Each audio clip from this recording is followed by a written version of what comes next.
Columbus, Georgia, this is your City Council.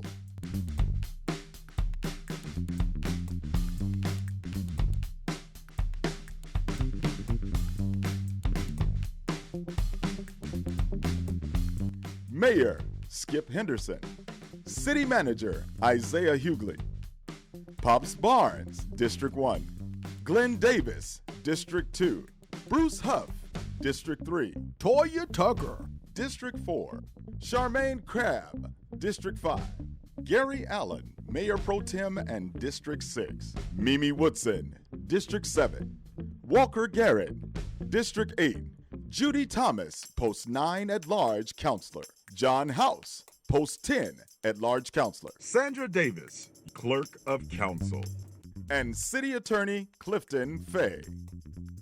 Columbus, Georgia, this is your City Council. We are ready for our May 17th Budget Committee meeting. I expect more of our counselors to be here this morning. They'll be coming in. I'm Judy Thomas. I'm the chair of the Budget Committee. And we have what looks on paper to be a short agenda. That may or may not prove to be the case. I want us to hold for just a minute. The first person on our agenda is Director Alexander, and I want to make sure that she's ready to do. Are you leaving, Miss Alexander? No, she's getting the microphone. Okay.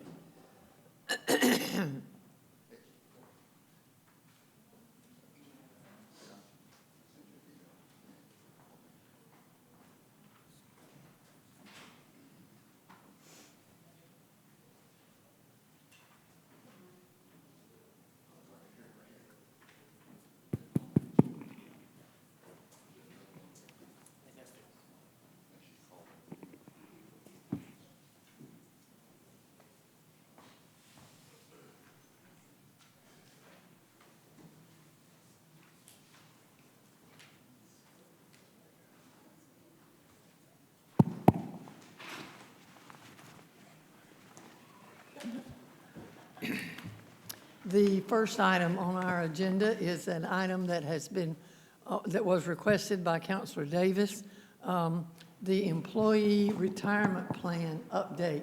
We've asked Director Alexander to bring us a report on that, to tell us status of that and how we're doing and all of those things that are connected to the Employee Retirement Plan. So, Madam Alexander, you're on. Good morning, Madam Budget Chair. Before we get started into the pension plan report that we received from our actuary, Chuck Carr, I did want to just point out there is a revised schedule that has been passed out to you all regarding the budget calendar as it relates to the advertisement of the budget, which we'll advertise on June 7th. We'll also advertise the first Taxpayer Bill of Rights. The first Taxpayer Bill of Rights hearing will be June 14th at 9 a.m. That'll be part of a regular council meeting. The second Taxpayer Bill of Rights will be that evening, still in the council chambers, but not a part of any meeting. But we welcome any taxpayers to come out at 6 p.m. on June 14th for the second Taxpayer Bill of Rights hearing. The third Taxpayer Bill of Rights hearing will be June 21st at 9 a.m. That's part of a call council meeting because we typically don't meet on the third Tuesday. Also during that meeting for the 21st, we'll have the second reading of the budget ordinance and the first reading of the millage ordinance. And then on the 28th here, it does list a time of 5:30. I was sort of aware after the fact that there is a conference going on, it's either ACCG or GMA, I can't recall which one specifically, but there is a conference going on that ends that day. So, you know, I do believe there are some people that may be attending that conference. So the 5:30 p.m. Time is listed there, but council is welcome to change it to a morning meeting if that's something that you choose to do so. June 28th is a meeting that was added to the calendar. That is based on the information that we received from the tax assessor's office, and due to the delay in the assessment notices going out, so we had to add back the June 28th meeting. It would have typically been a night meeting, so it's listed here as 5:30, but again, the council can most certainly choose to change the time for that meeting date. Thank you, Ms. Alexander. I think we, at this point, will take that under consideration. Yes, ma'am. And get back with you at our next opportunity. Yes, ma'am. Okay, so sort of going right into the agenda here. The legal size document that you have, again, this was the information that was provided to us by our actuary, our pension plan actuary, Mr. Chuck Carr. As you can see from this document, at the top of the document it lists information for the general government employees pension plan, and it dates back and it runs from FY23 back to FY13.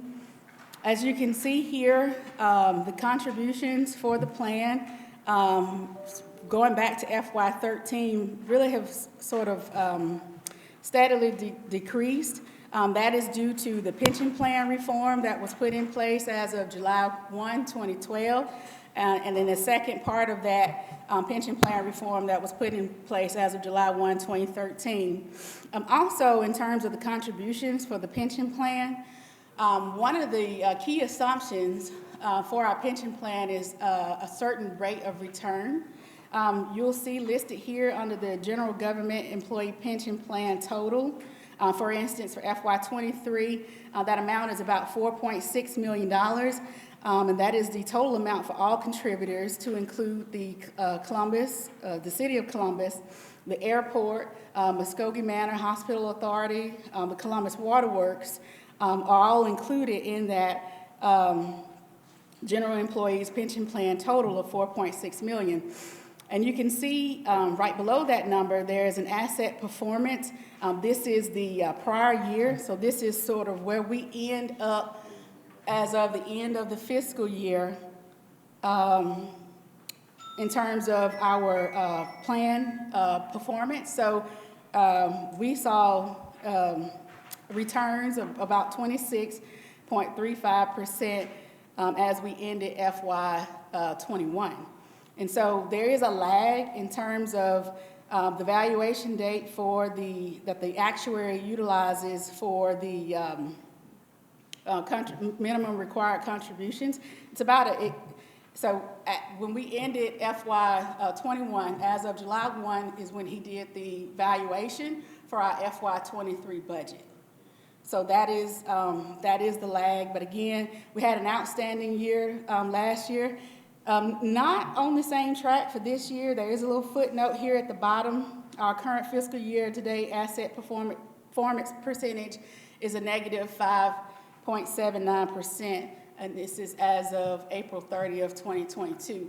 The good thing in terms of what the actuary does when determining our minimum required contributions is that he uses a 3-year blended average. So it's not just what our returns were for the prior year that he's utilizing. He's utilizing a 3-year blended average in terms of the assumptions, his actuarial assumptions that determines the minimum required contributions that we have to make towards the pension plan. So, I mean, it's really sort of self-explanatory here, just sort of below that. For the general government employees pension plan, it lists out the number of covered members. As of FY23, which is to the column to the far left, we have 1,599 active employees, 818 deferred vested members. These are people who have a vested interest in the pension plan but not retired. So these are folks who may have been here to vest but then maybe left and went on to some other job opportunity, but they have a vested benefit with us that they'll collect once they turn 65. Retired members and beneficiaries currently on the plan is as of FY23, 989, for a total member count for the general government employee pension of 3,406 members. So right below that total member count is the funded percentage. And you'll see here that that number exceeds 100% as of FY23.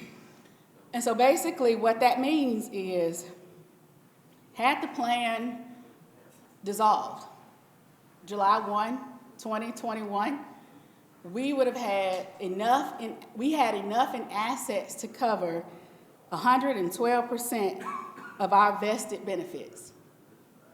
So this includes the retired members and those members who have a vested interest in the pension plan. So obviously this number changes based on the assets that we have as of the end of each fiscal year.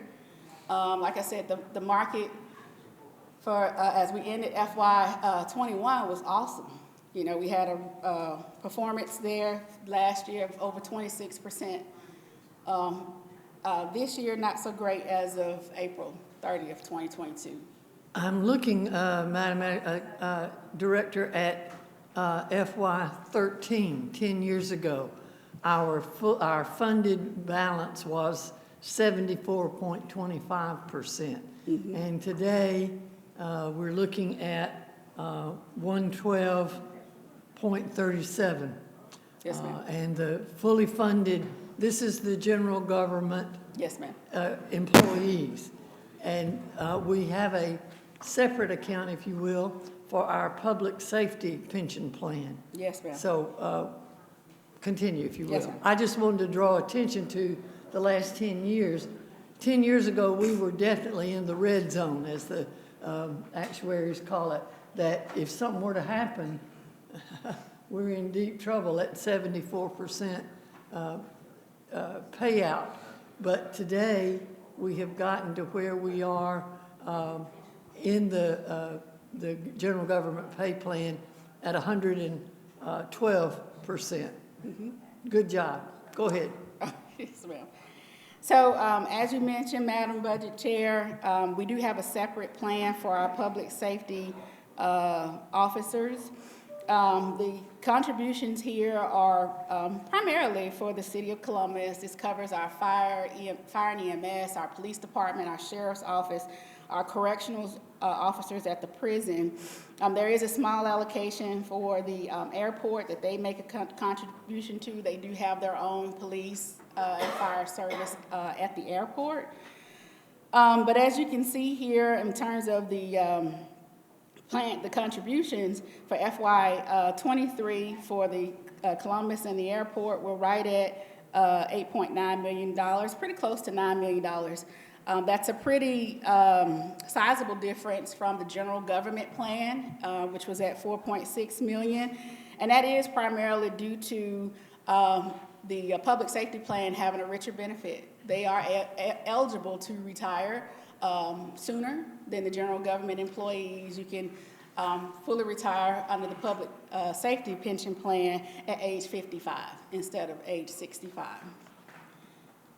So in terms of asset performance, it's pretty much the same assets, over 26% performance for FY23. The number of covered members in terms of active employees, it was 1,245 employees. We have 554 deferred vested members, retirees and beneficiaries of 701 members, for a total member count of 2,500. Again, with the public safety pension plan, the funded percentage for FY23 is 104.33%, which again means that if the plan had dissolved as of July 1, 2021, we had enough in assets to cover over 100% of our retired benefits and vested benefits under the plan. And again, I would call your attention to FY13. It was at 73%, and we are now over 100%.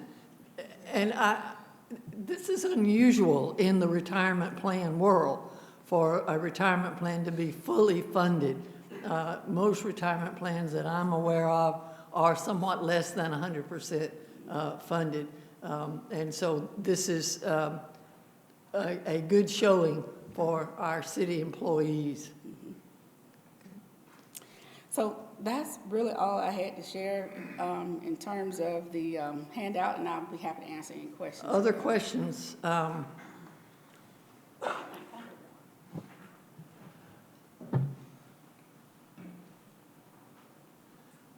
Bruce, I don't see,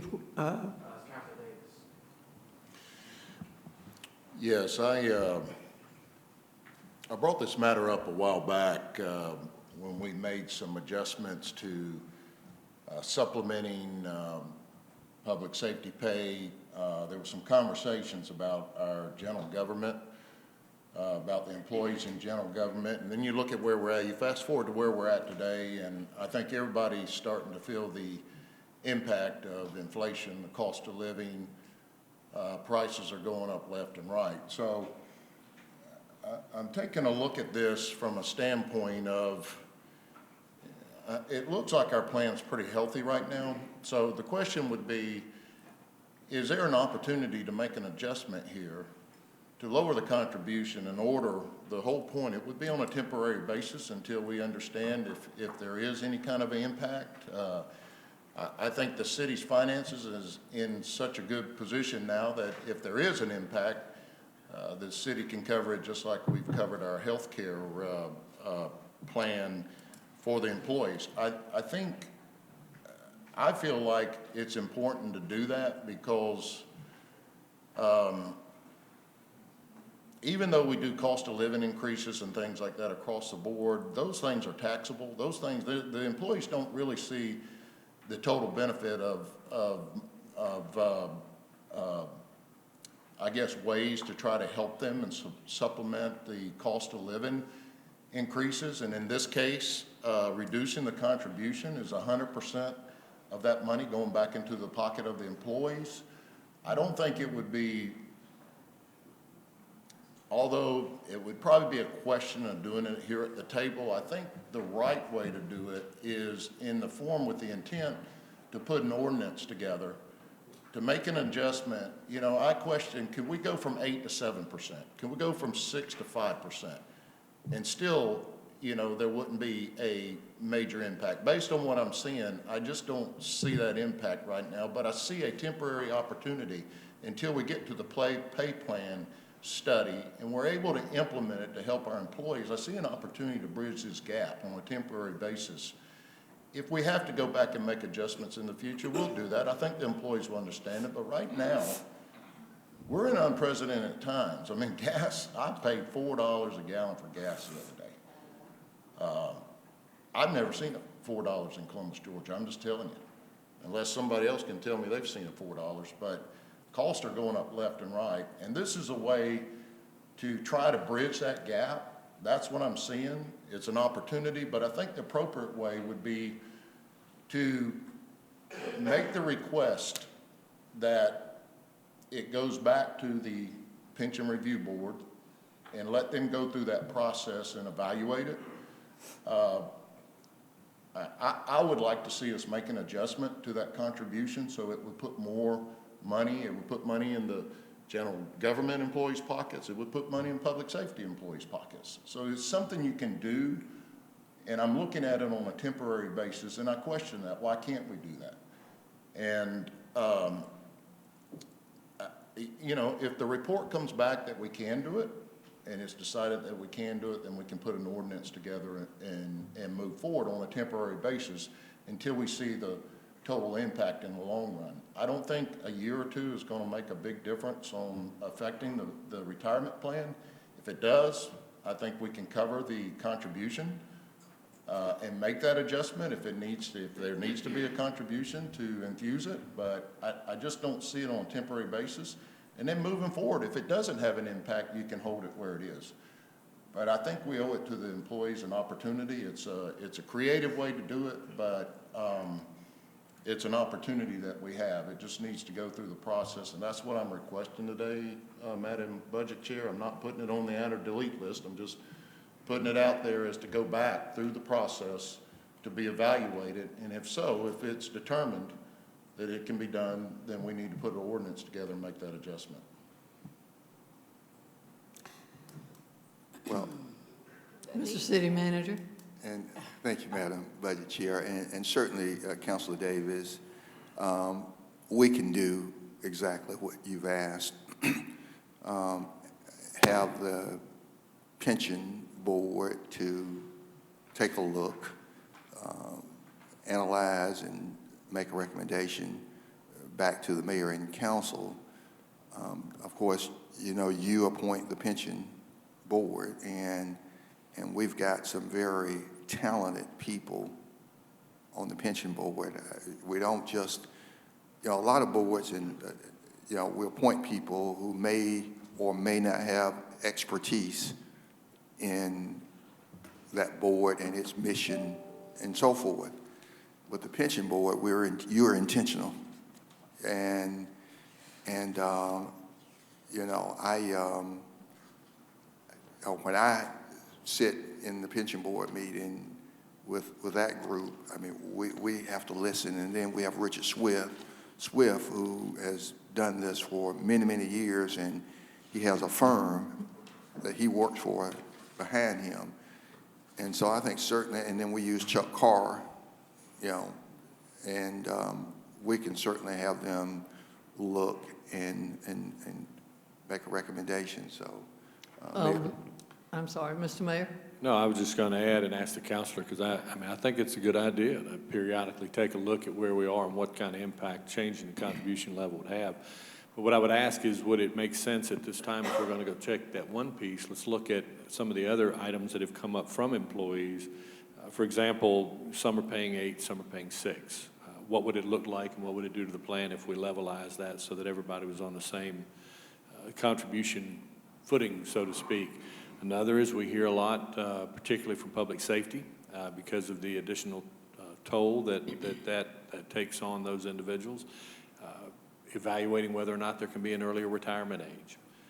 Some have even asked if we can bump up the total payout when in the defined benefit plan. So, I mean, this is in the form of a question. Would you like the pension board to take a look at all those? It would take a little more time, but at least then it'd be a complete look at the best way to provide the benefits that, and as you pointed out, that the employees appreciate, because they all, a lot of them will have different ideas about the best way to approach this and make it a better asset for them, because it's a good plan. It's funded. They know that their benefits are going to be there. But I don't think it hurts to take a look at what we're doing. So I'll leave that up to you if you want us to expand. Sure, Mayor. Look, I think the goal is simple. We're just trying to help during this time of this high inflationary period. We're just trying to help, okay? And right now, it's an approach from a temporary basis. I think those are good thoughts and good ideas. If that's what employees want to do, I know when we started this that we had to do something to, I don't want to say salvage, but I mean, we had to do something to secure and protect the retirement plan for our employees. And at the time, it was determined that those who worked prior to that decision paid in less, and those that came in after paid more. I don't have a problem with that. If everybody wants to do 6 down the middle, I mean, that works too. It doesn't help that person on, you know, paying 6 right now. It's not going to help that person because they're going to continue to pay the same. It helps the other person, you know, because you're really giving them 2%. But if, you know, if they can make that adjust, they may come back and say we can do more. I don't know. This looks like pretty good numbers right here. And it looks like we can get through for a couple of years on a temporary basis until we reevaluate. I mean, that's what I'm looking at. But, and with the, if we do have a concern, I think we can cover it with a contribution on a temporary basis until we get through that pay plan and get salaries where they need to be. That's all I'm looking at. This is unprecedented times right now, and it's gonna, you know, there's questions as if it's going to get worse, you know, and you know, personally, I think we're heading towards a recession, and that's not going to be good for anybody. So I'm just trying to do something with the goal on a temporary basis. Mayor, your thoughts and your ideas, I welcome those. I think you're right. You know, just put it out there and see what they come back with. I think then, perhaps without objection, we will ask the mayor and the city manager to take this to the pension board and be sure that we're talking about both general government and the public safety plans. They're two separate plans, both in pretty good shape at this point. But without objection, Mr. Mayor, Mr. City Manager, if you would do that and then bring back to council at a later date the recommendation of the board. Is there any objection? It's all yours. Thank you. Ms. Alexander? Yes. Is it, oh, I'm sorry. Are there other questions about the pension plan? Councilor Crabb? What is the healthy range for the funded percentage? Like, will it get to the point where it's too much in reserves? You know, that we're holding too much? So it's not necessarily in reserves. This funded percentage is based on the market value of the assets that we have. Okay. And so as the market changes, as it fluctuates, as it decreases, then this funded percentage changes. Okay. Another factor that comes into play here is the the cost of our payroll. You know, with us setting aside the $10 million, well, us it being proposed in the budget, the $10 million for the pay and compensation plan, that will increase the covered cost of our payroll, which would then increase the amount of cash that we need to contribute towards the plan, because the benefits from an actuarial standpoint will be higher because salaries are higher. So this number is fluid. I think, you know, we've had this conversation with our actuary, Chuck Carr, and, you know, it being in the 80% to 100% range is, you know, obviously is good. You know, it being lower than that, you know, there's some, you know, obviously some things that you may have to do to increase that funded percentage. One of the things, and I know the pension board has looked at this several times, is possibly changing the actuarial assumption, the rate of return. Right now it's 7%. And that was part of the reason why the footnote is listed here in terms of the year-to-date asset performance, it being the negative 5.79%. Just to say, right now, based on the 3-year average, we're right below 8%. So last year was outstanding in terms of the asset performance, being over the 26%. But right now, with it being less than a whole number, you know, 3-year blended average, it's just under 8% right now that we're looking at, and that was as of April. We have May and June to go in terms of you know, where we'll officially land for FY22. So at the end of the day, when we don't meet our actuarial assumptions, that's more cash that we have to put in the plan. Okay, thank you. Anything else? Any other counselor wish to speak?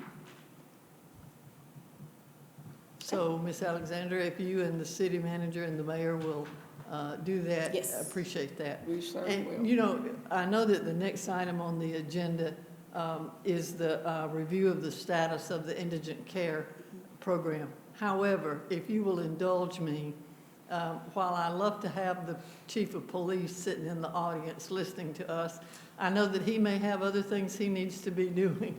And I wonder if we could pull up the request for Chief Blackman and his staff to give us a timeline and a review of the new uniforms and equipment. Chief Blackman, if you would do that, I think that would be helpful. Welcome. Good morning, Madam morning. Budget Chair, and to all the council members, Mr. Mayor, City Manager. So, my presentation this morning will be surrounded with a status report on our vehicles as well as our uniforms. So when I became chief of police in November of 2020, and I was able to meet with several of our officers, listen to their concerns, and we was able to assemble together a command staff. And we discussed some of the concerns and thoughts that we were hearing. And some of the common thoughts or concerns that were communicated were the officers wanted facial hair, the mayor officers wanted the opportunity to wear facial hair, and they wanted to see a uniform change, and some officers communicated concerns with the vehicles. Some of the vehicles were getting in age, and even the space, and like the Dodge Chargers were very limited. The space in those Dodge Chargers are very limited. And of course, we know we cannot make changes all at once. And so after careful assessment and communication with our city attorney's office, we were able to get our officers a policy in place where we permitted officers to wear facial hair under certain guidelines. And then as we assembled a team together to look at uniforms, we were able to get a sample uniform, which you'll see a little bit later on in the presentation.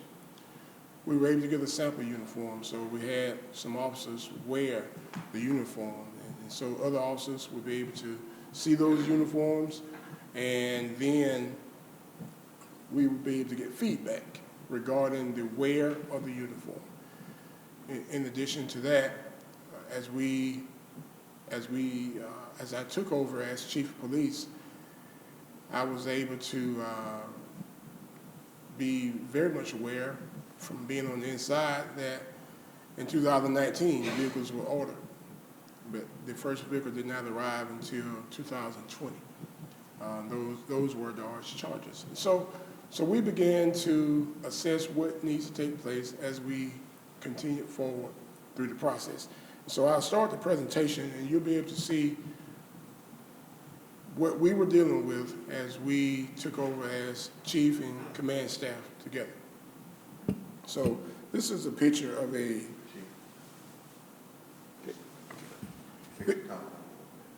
This is a picture of a 2009 Ford Crown Vic. And this vehicle has over 130,000 miles. So it meets the criteria for a turn-in. And when I say turn-in, I'm referring to that vehicle being able to be turned in and disposed of in accordance to the city guidelines.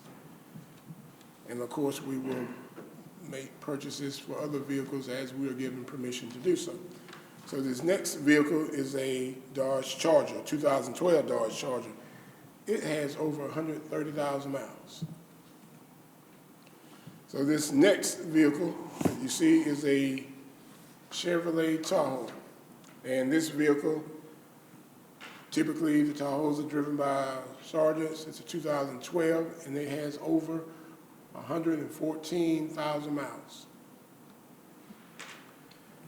And so this next vehicle you see is the vehicle that we were able to transition to, and this is a 2021 Ford Explorer. And you notice a difference between this vehicle and the previous vehicles that I showed on the earlier slides. And so one noticeable difference is this vehicle does not have the white paint on it. And also the graphics are different.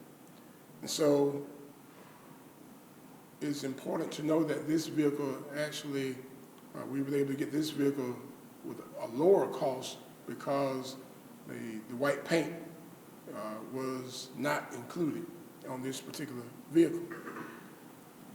And as far as the graphics are concerned, we are in the contract with the company that provides graphics, and so that was just a different style of graphics, and our officers were given the opportunity to vote on the style of graphics that they wanted to see on the vehicle. And so the ones that received the most votes, that's the graphic style we went with at no additional cost. So as we move to the uniforms, you see that we have two officers here. The officer on the far left and the far right, of course, it's the same officer. And she's wearing the current uniform when we will be transitioning from, and as well as the officer in the center. And you notice with these officers, their utility belt. They have equipment on the utility belt, and I'll get back to, you'll see some more slides that I will be able to address how we are able to wear, how we will be able to wear equipment as we go forward. This officer is wearing the uniform that we are actually in the process of ordering. And you notice the difference in this uniform compared to the other uniform. This uniform is, the color is referred to as LAPD Navy. And this uniform is, of course, is not a two-tone color uniform. Officers have provided feedback and stating that the wear of the uniform is comfortable, and I can certainly agree to that because I have on the pants for this new look we'll be wearing, and the wearing of the pants is much more comfortable, as well as it's less likely for the pants to show if they are soiled for any particular reason. But even here, you see this officer has the equipment on the utility belt.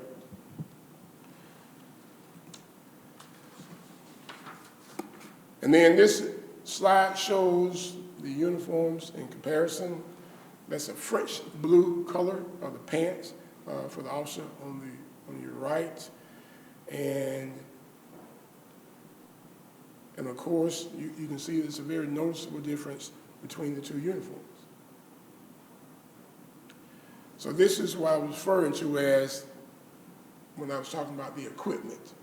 So with the equipment that we noticed on the utility belt, officers will now be able to balance the wear of the equipment on this equipment, which is called the out-of-duty carrier. We refer to it as the ODC. This is the ballistics vest that officers will be wearing, and they will have the discretion to wear some of their equipment around this vest on the upper torso, instead of wearing a lot of equipment as they are currently doing on the waist. And when the officers wear a lot of equipment on the waist, over the course of time, on some officers, it tends to be able to present some challenges with their back, and some smaller size officers are really challenged to wear all of the required equipment on the utility belt because of the size of their frame. But with this ODC, officers will be able to distribute evenly the weight from their waist to the upper torso and not have all of the weight on their waist. So it actually is one of those pillars that I talked about when I came aboard, that sixth pillar is dealing with officer safety and wellness. So this gives the officers an opportunity to be able to have a better wear of their equipment. And then the shirt you see next to it is the shirt that will be worn beneath the ODC.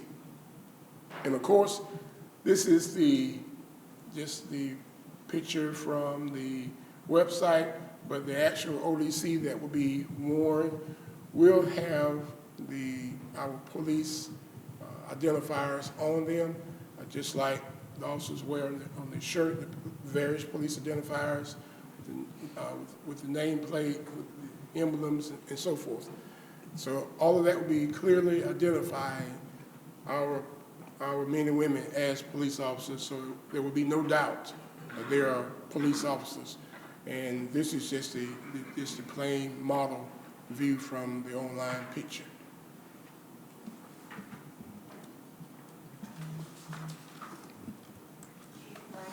Do these uniforms wick? Pardon me? Is this material wicky so it keeps them cooler? Yes, it does. As a matter of fact, Deputy Chief Lance Deaton is here today in the audience, and he's over the bureau that's responsible for ordering our equipment.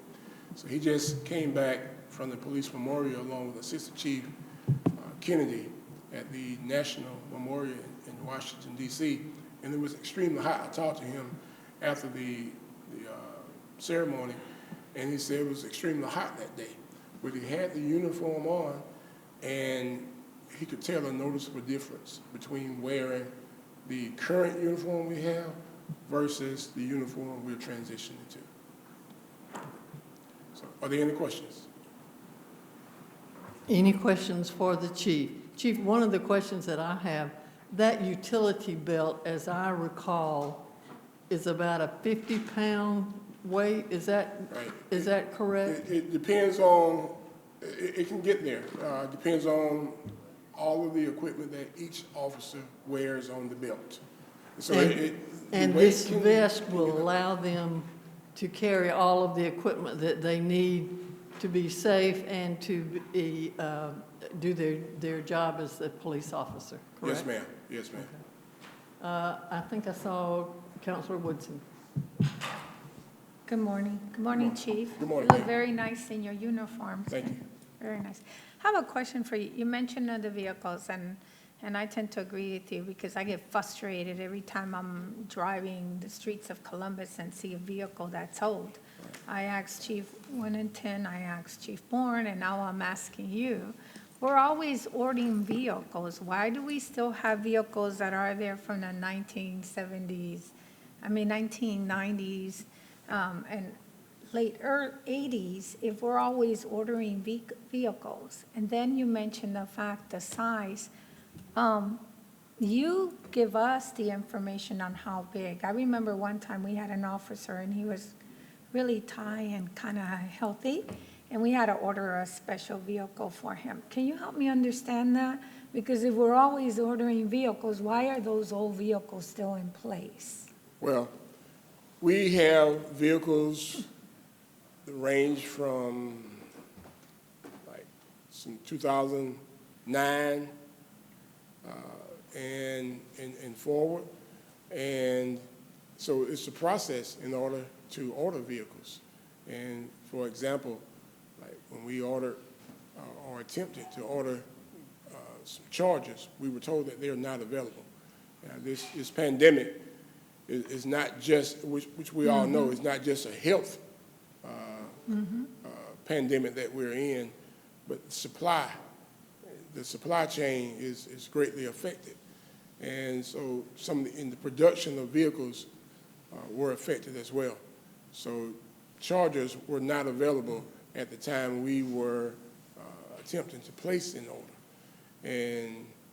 And so because of the process over the years, it takes a while to be able to change out a fleet.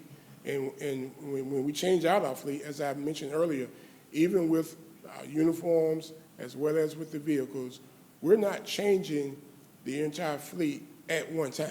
Right. We're not changing everyone's uniform at one time. It's a process. So, of course, the first up in the process will be our patrol division. They will receive the vehicles and the uniforms, and then we'll be able to proceed on to the other officers So within the department. the patrol officers will receive the more newer vehicles now? When they Well, come in? How do they get, because there's some really old ones out there. I don't like to see, hey, if, we get a new vehicle and it goes to somebody, then move the other one so we can get it out. Right, so again, vehicles are changed based on their criteria, Okay, which is for our marked vehicles, 7 years or over 100,000 miles. And so once that criteria is met, then we're able to change out a vehicle. For that one, like, let's say if I had a vehicle and my vehicle was 180,000 miles, when a new vehicle comes in, then mine will be changed because I've met that criteria? That's correct. Okay, that's what I wanted to know. I thought white paint was cheaper. It's not, it's more expensive? Well, see, the vehicles, it's my understanding that the vehicles that we receive, they come with what's referred to is Ford LK Blue. And so the white paint is added to the vehicle. And so the vendor subs that out, and there was an increased cost for that.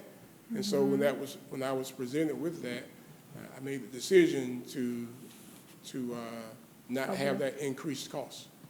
Okay, good choice. I didn't know that. That's why the questions I'm asking is not I'm upset or complaining, it's just lack of knowledge, and I just want to get a better understanding. Right, Because yes, ma'am. I too, I feel embarrassed for the officer driving such an old, car, and then I get a little frustrated because I know we're always ordering vehicles, so it's hard for me to comprehend. Why is someone still in an old vehicle? So that's my reason for asking. It's nothing negative, nothing like that. It's just to satisfy my frustration on why I see that. Right. Because Yes, ma'am. sometimes I'll write the vehicle number, and I haven't done it to you yet, but I've done it to Chief Warren. I'll be near a vehicle, and I see it old, and I'll snap a picture of it and send it. Why is this car out here? I haven't done it to you yet, but I have done that. My other question, but I think Isaiah wants to relate to that. Do you want me to wait before I ask my other question? Well, if you're moving away I from can that, Madam Budget Chair, if I may, Sure. but to the white paint that you asked about, a couple of things, because, I had a conversation with the chief, and that when that vehicle comes in that color blue, and then we add the white door, paint the door white and the top white, there's an expense, I believe, exactly. somewhere around $1,600 per vehicle. Per vehicle. That when he keeps it blue and he does not paint the top and the doors white, he doesn't spend that $1,600. As a matter of fact, we were able to utilize the additional funding in another area because of that. That increase in the decision I made not to have that color, then we were able to move towards purchasing the first year tasers as we upgraded our tasers. So we made the money stretch further by not putting the white paint on the vehicles. And then the second point I wanted to make, Madam Budget Chair, is the useful life of the vehicle, and Public Works Director Drell Short, who was promoted a few months ago, was the fleet manager, and they assess vehicles for not just public safety, but throughout the government. And it's based on age, mileage, and condition. And so they evaluate all those vehicles. And then I guess the final point I wanted to make is, as I talked to the chief, vehicles that were ordered, I remember when Rick Boren was police chief, and they couldn't get vehicles either.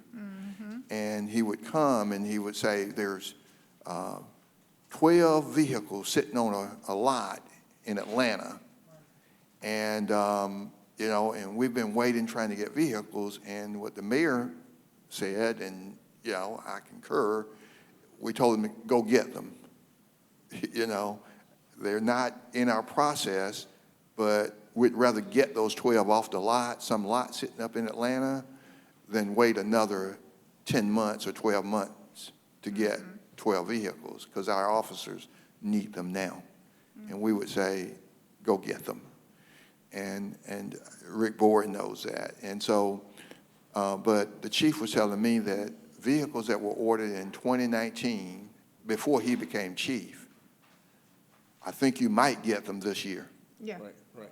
I knew that. They're I knew slowly that trickling because in. Chief Bourne had Yeah. told me that no, it wasn't, I don't know if it was Chief Bourne or the fire chief, told me that some vehicles that have been ordered, they're like 5 to 10 years behind. It could take 3 to 4 years. The longest it could take up to 10 years, one of them told It's a me. 2-year process Yeah? to get those vehicles in. So supply is an issue. Right. I just wanted to Yeah, make that's those points. Thank you. Yes, and I knew that, I just, I couldn't, it's just frustrating, that's it. Right. Because I just care about our public safety, and I don't want them, I want them to drive their vehicle with pride, you know, not like, oh, I don't want nobody to see me in this little kadoob-doob, you know? Right. That was it. My other question was, Council Woodson, if I could say Sure. this, sorry to interrupt you, but we've also said, the mayor, we told them, Mayor, if you find vehicles sitting on a lot, 10 or 15, we told the chief, we told the sheriff, go get those vehicles. Because we can't wait. And so we told them, look and see if you can find some sitting on a lot somewhere, and we're going to send you to get them. Right. That's what we're doing. And Unfortunately, our police department is like everybody else in town, citizens and other Waiting. businesses. You can't go buy a new car, just, you know, it's difficult to do. Right, exactly. and most of our pursuit cars, all our pursuit cars are Chargers, correct? Because I'm gonna be watching when I'm driving places now and looking and by a No. car dealer and see. No, currently we have some Ford Crown Vics, we have some Dodge Chargers, and we have Chevrolet Tahoes. That's what we currently have, but we are now in the process of adding to our fleet the Ford Explorer. And so the Chargers, the Crown Vics, the Tahoes still be in our fleet because we cannot change all vehicles at one time. So it will be a process to be able to switch the vehicles out. So we have, I'm very appreciative that council in FY22 approved for 31 Ford Explorers. And actually it was, we were trying to get Tahoes, but they were not available. So we had to get the Explorers. And so they were ordered FY22, but we still have some that are trickling in, and that's part of that process Mr. City Manager was referring to. They're still trickling in from the order we made last year. And so we'll be working on getting the rest of those in. So you will be seeing some Ford Explorers on the streets in our fleet. My other question was on the vest, the new vest. Can you put that picture back up? If you can, if not, that's fine. On the new vest here, you said that shirt goes under there, and then they'll have their shirt on top of that? No. Okay. The vest would have the identifiers on it, as well as the shirt. Okay. On the sleeves. Okay. The patches would be on the sleeves, and then the vest would have the identifiers as well on the vest, so the officer would be clearly identified as a police officer. No, on the vest, I see like kind of, I don't know, look like little squares or something like that on there, Yes, little thing? and that's Is where- that where all the equipment would go, in those 3 rows? Well, yes, ma'am. See, that's what the equipment, the pouches or the containers Yeah, pouch. that the other equipment would be contained in, it would go in those areas. So they won't remove all of the equipment from the utility belt, but some of the equipment would be equally distributed onto the ODC. And of course, we'll largely see this as officers are out on patrol. Have any of our officers already tried this new vest? Yes, ma'am. We have some officers trying the vest out, and they like the vest. It meets their approval, and that's something that they've shared with their coworkers, and we'll be moving towards that. Awesome. Well, this will help a little morale booster too. Oh, most All these definitely. changes. If you don't mind, one that's set up, can you send it to me? I'm just curious to see how it would all lay out Right, yes, on ma'am, the we'll do that. vest. Well, once we get one in, that's fully set up, we'll be able to do that. Yeah, I like to see what it would look like, to see how comfortable it would be for the officer. That was it. And again, it wasn't nothing bad. It's just knowledge for me, understanding, why. And you've been blessed. I haven't seen one in a minute there and remember to take a picture of it, but you will. Or maybe when you get in all this equipment, Chief, we could have a fashion show at a council. Yeah, that would be great. Yes, have a fashion show for And us. Madam Budget Chair, I think when he gets it, I think he needs to bring it and let you all try it on and see what an officer. Thank you for sharing that, Mr. City Yeah. Manager. I mean, you need to know what it feels like for an officer out there with all that gear on, and they're doing their job. Yep. And, Absolutely. or They have to they run. get into, some physical altercation, and they've got to wrestle with someone, and they've got all the stuff on. Chief, I'd love to see council members with all that gear on and just let them get a feel of it. Right, most definitely. We would also have I'd like you to wear see it. what it feels Right, like. right. I mean, I would. We I can want to certainly see arrange that. what it Yeah. feels like. Right, we can certainly arrange that. I see. Right. Right. Right, we can arrange that. No, I want- believe yeah. Councilor House had a question. Thank you, Madam Budget Chair. I was waiting for the light to come on, but you asked most of the questions. But, Mr. City Manager, I agree. I think that's a good idea. We ought to get to try it on, and you ought to bring the old-style, fully loaded utility belt and then the vest, so we can see the difference. Because in a former life of mine, I had to wear stuff like that. Right. And I agree, the vest is a great idea, because it makes the equipment much easier to carry. So that's good. Exactly. So I applaud that decision. I think that's a smart one. Thank you. But I would like to try it on and just see what it's Yes, like. sir, yes, sir. And I want to make sure I'm straight about the Explorers. Is the goal, and I know it's a process and it will take years to make it happen, but is the plan to replace every vehicle with an Explorer? So the Chargers go away at some point, and all the Tahoes go away at some point as we have the time and the money and the supply chain cooperate, so we go to all Explorers, is that correct? That would be the process, Okay. unless there's something that presents, just Yeah. like we ran into a Sure. snag this time. Yeah. Something that presents that caused us to go a different direction. Okay. But that would be the intention. Okay, all right, good. Now, I know the Chargers have a storage issue, because have you looked in the trunk? There's not Right, much place to right. put Storage anything. issue, and even when we look at gas mileage, the Yeah. Ford Explorer is better on Okay. gas mileage. All right, and a single vehicle ought to help out maintenance, because you got Right. one set of parts they have to worry about, so that's Exactly. good. Okay, great, thank you. Thank you. Other comments or questions? Councilor Tucker. Yes, those uniforms do look nice, and the new blue vehicles, I love them. Thank you. Question, what's the ordinance that shows the age, mileage, and condition that we use for? Well, it's a vehicle policy, and I'd ask Director Drell Short to come forward and share that with you. And most of it, like the federal government, for buses, they typically have standards for a vehicle, passenger vehicle, or a van or a bus. And I know just from my days at Metro, it was always 5 years, 100,000 miles, whichever comes first. But just because you get 5 years or 100,000 miles, if the condition is good, we don't just go out and replace. And that's why I put the word condition.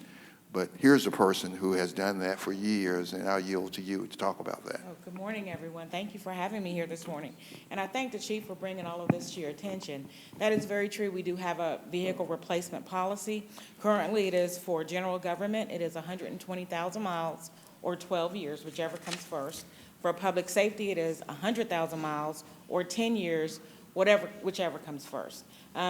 Please know that with your pursuit vehicles, they take a harder beating than your standard general government vehicle. So when you ask why are there older cars in the fleet that the chief is using, he has to have spares in order to provide vehicle transportation for those officers who may, in the course of their activities, total out a car Yeah. because they were hit by someone else, or because a car broke down, as we've seen with the Chargers are not the best vehicles for that purpose, in my opinion, based on what we've been paying for maintenance of those vehicles. So there are a number of factors that go into why you see older vehicles in the fleet. We're trying to keep him in transportation for the most part, and sometimes it takes those older Crown Vics for a different purpose, for administrative or whatever the case may be, in order for him to keep his unit going. Okay, I have one more question. Yes, ma'am. In reference to the life cycle of a vehicle, when you say, let's say, for instance, the pursuit vehicles, when we send them, and I'm not sure what the term is, but, you know, now we have a lot of Crown Vics on the road and, you know, they go up for auction. Does that money get recouped back into the city's budget when we auction off those vehicles? Like, what's that process in reference to our budget? I'm going to defer that to the finance director. I just get them to the location. Well, when those auctions are done, that money goes back into the general fund. And of course, through the budget process, you, through the mayor's recommended budget, approve new vehicles, replacement vehicles, equipment for not just public safety, but for general government as well. But the auction money goes back into the budget. And since you brought that up about auction, you know, I've talked to the city attorney and assistant city attorney, and I believe they've already sent me something this morning. I think it was you and maybe a couple other councilors talked about auctioning off the police vehicles, and I've shared with them my experience over the last couple of months. You know, I come through on Casita Road every day, and there's a blue and white there, and you can clearly see police on the side. And I've asked them to ask you through the vehicle policy to allow the city manager to consider other options for auctioning off the old police vehicles. Since you brought that up. And that's the reason why I brought it up, city manager. Well, they sent me something last night, this morning, and we're going to be bringing that back to you.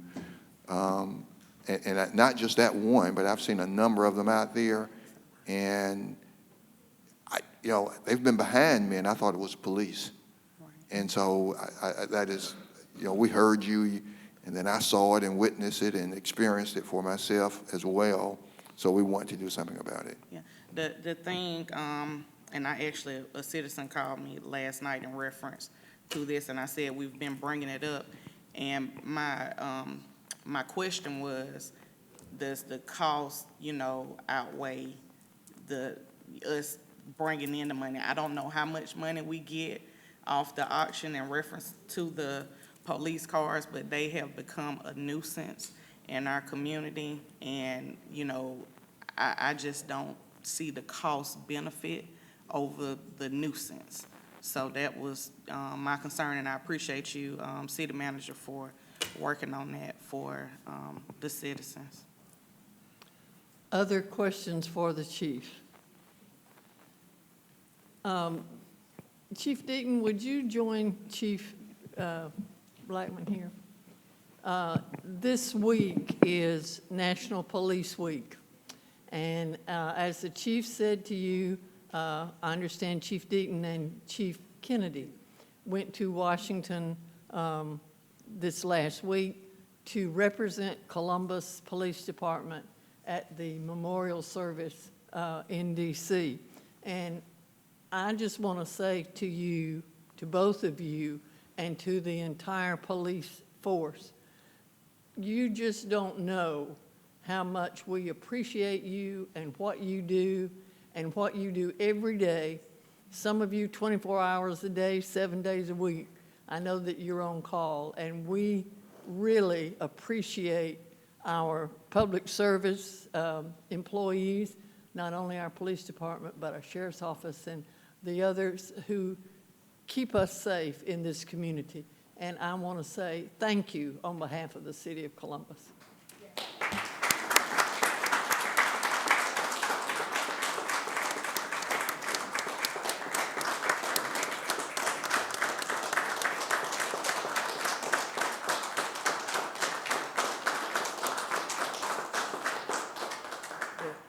Again, Madam Budget Chair, we are very appreciative, along with our council members, Mr. Mayor, Mr. City Manager, with all the support we received from you. We cannot express enough how much we greatly appreciate your constant support. Thank you very much. Thank you, Chief. I do want to tell the councilors, Councilor Garrett is attending virtually this morning, so he may be coming forward. Thank you so much to the chief and to the chiefs for being here and being. Glenn, Councilor Davis, did you have? Yeah, Mr. City Manager, I want to go back to what you were referring to a minute ago, and you probably know this, maybe not, I don't know, but there are companies out there now that are refurbishing vehicles, whether they're fire trucks or police cars and things like that. You can basically, they'll buy them from you, and then they refurbish them and then sell them to the, you know, at a discounted price to these other counties. I know we sometimes trade, not trade, but we, you know, we auction or we help out other places and things, or donate, things like that. But there are companies out there that are, you know, that are buying these vehicles and trucks and things, refurbishing them, and then turn around and sell them at a discounted price. So maybe that's something we can look into. Thank you. Thank you, Councilor. I think we are now ready for the next item on the agenda. Mr. City Manager or Director? Well, This is the review of the status of the indigent care contract. We're not asking for, and this again was a request for, from Councilor Davis. So, Mr. City Manager. thank you, Madam Budget Chair. And I would say that you would normally see Deputy City Manager Pam Hodge up here giving the report on indigent care, but you have me today. She is away, I believe it's her 20th, 25th wedding anniversary or something, and it's much time needed away. And then Deputy City Manager Goodwin is not here, and so you have me. And let me just say on indigent care, I'm going to share some things that Deputy City Manager shared with you before, and it's not, of course, just for council, but it's for those present and those watching by television. And you know that we have been in an indigent care contract with Medical Center Hospital Authority. June 30th this year will be 30 years that we've been in this agreement. And the agreement, based on the 1949 Act, said 3 meals would go for indigent care, and it's per that act. And that's Section 7102 of the Columbus Charter. And in order for us to move forward in the different direction that we've talked about, we had to have Section 7102 of the Charter amended in order to change, make a change in the 3 meals for indigent care, and that's per the 1949 Act. And so the 30-year agreement expires on June 30th this year with the Medical Center Hospital Authority. And you, the council, approved a resolution. As you know, as we prepared for our legislative agenda, you approved a resolution requesting that our delegation introduce a local act that would update and redefine health care purposes for the health care levy of up to 3 meals of ad valorem tax. We asked the delegation to go forward and do this. And so in October of 2021, on October 12th, you passed resolution number 35421 to ask that this be done. On February 22nd, the State House, I know the city attorney worked with Dean Smyrie and the delegation to advertise it in the newspaper, to do all that they needed to do. But in February of this year, State House had a first reader on the legislation that we asked for via this resolution. March 11th, the House passed, they adopted the first reader. And then on March 16, the Senate passed, adopted that legislation. April 5th this year, the House sent it to the governor, and then on April 18th of this year, just about less than a month ago, the House date signed by the governor this act that we asked for, and that allowed us to move our process forward. And so in the fiscal year 23 budget that you have, that you're deliberating on, considering, it includes 2.5 mills of ad valorem tax for indigent care purposes. And so as you continue to deliberate this budget, we anticipate using, as we've said to you, up to 2.5 mills. And I will say to you, because we were asked a question at the last meeting, well, are we, going from 3 mills down to 2.5 mills? Are we going to be able to make sure that we take care of the indigent care? Are they receiving a cut? And my response to you was no. I will say to you that after 1 year, and I'm using this as kind of a period, but 1 year of the new indigent care approach that we've brought to you, and that is providing service to indigent persons, we will be in a better position to know whether we need less than 2.5 mills or leave it in the language up to 2.5 mills. And I think we'll know that after we have put this to work for a 1 year period. And I say that I think we simply need 1 year under this new arrangement to be certain.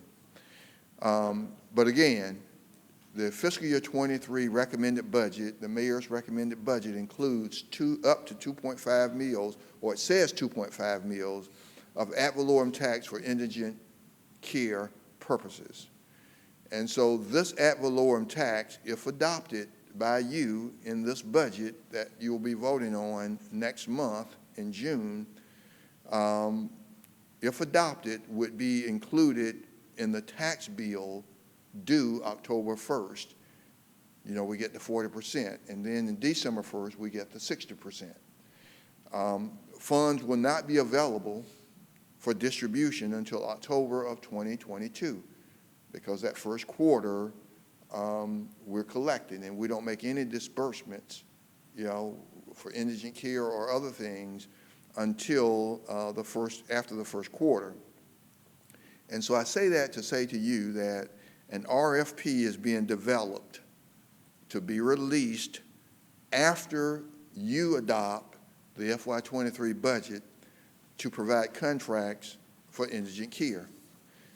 And I say to you that agreements will not be limited, and this is critical, agreements will not be limited to one agency as current or in the past. We have one agency. Other agencies, such as, I'll say Piedmont Medical Center, St. Francis Hospital, Pastoral Institute, Valley Healthcare, Mercy Med, and others that I'm not naming, will have an opportunity to provide service to the indigent. Agreements will be on a reimbursable basis. And so with that being said, there will be a greater level, a higher level of review of expenses, greater oversight, higher level of accountability for indigent care expenses than in the past. And we're going to do 1 year agreements. And they can be obviously renewed. And I'll close by saying 30 years ago, 3 meals were valued at $5.5 million annually, 30 years ago. Today, 3 meals It's $15 million annually over a 30-year period, from 5.5 for 3 meals to 15 million. And that's where we are. And Madam Budget Chair and members of council, that is where we are with indigent care. And that indigent care agreement expires June 30 of this year. But we're working it, we're moving it, and so you'll be hearing more about it. Mr. City Manager, when we put out the RFP, will we put out an RFP for a major or a central body such as Piedmont Hospital to be the main indigent care, but these others can hook onto it, or will it be each one of those would have a separate contract? As we are approaching it, each one will have a separate agreement. So it'd be St. Francis, or it'd be Piedmont, or it'd be Valley Healthcare, Mercer Med, separate agreements. And it could be that, for example, St. Francis has over the years been the heart hospital. And so if you have an indigent care person with a heart problem, they would go through the St. Francis, not through one of the other entities. Is that correct? That's correct. Okay. Questions of the city manager? Ms. Crabb? Thank you. Okay, I wanted to kind of get the history cleared up. So this contract was set up through the charter. Right. And what did the charter specifically say? That we had to use the 3 meals towards the health care of the underserved? Well, I'm going to yield to the city attorney on that question, the 1949 Act and the city attorney. We had several things at play. There was a 1949 Act that has now been amended this year by the General Assembly that said you would spend up to 3 meals for health care purposes with the old city hospital. Well, that became the medical center, and the Medical Center Hospital Authority through the years, was the entity running that operation. In 1992, the council decided by a 6-4 vote and against the recommendation of the city attorney at the time to enter into the 30-year contract for indigent care and prisoner care services. And so that's what we've been operating under for the last 30 years, which was a one-sided agreement not recommended by our office, but it was what it was. And that is going to expire June 30th. Now the city will have a chance to, by RFP, contract with any number of entities for indigent care, prisoner care, mental health care, whatever the city feels it needs. It's all up to the council, and you'll have up to 2.5 mils in this year's budget to contract for those services, either through one provider or several. I guess what my question is are we confined by the charter or by any ordinance that those up to 3 meals has to go only to healthcare services? Yes, you are now. The amendment this year passed and signed by the governor lets you, outside of your 9-meal cap, levy up to 3 meals for health care funding in the county. But it says up to, so that doesn't necessarily mean that we have to use 3 meals. No, you don't have to. We could use 2 meals The or 1 meal. 2.5 is what's proposed in the current budget. That's the ceiling, and And then what do we do? What if we're only going to go up to 2.5 meals for the underserved health care? yeah, Then that frees up a half meal. a half a meal. Right. And are we obligated in any way to use that half a meal are our hands tied and we can only use that $500,000 for specific things? Well, and Or I'll is it yield open to that the it mayor, could go but back into the general fund and used for any reason? I'll yield to the mayor, but we came to you and we said that we would use the $500,000 for acquisition of property, that it wouldn't create any expense to the city or taxpayers. So Mayor, you may want to.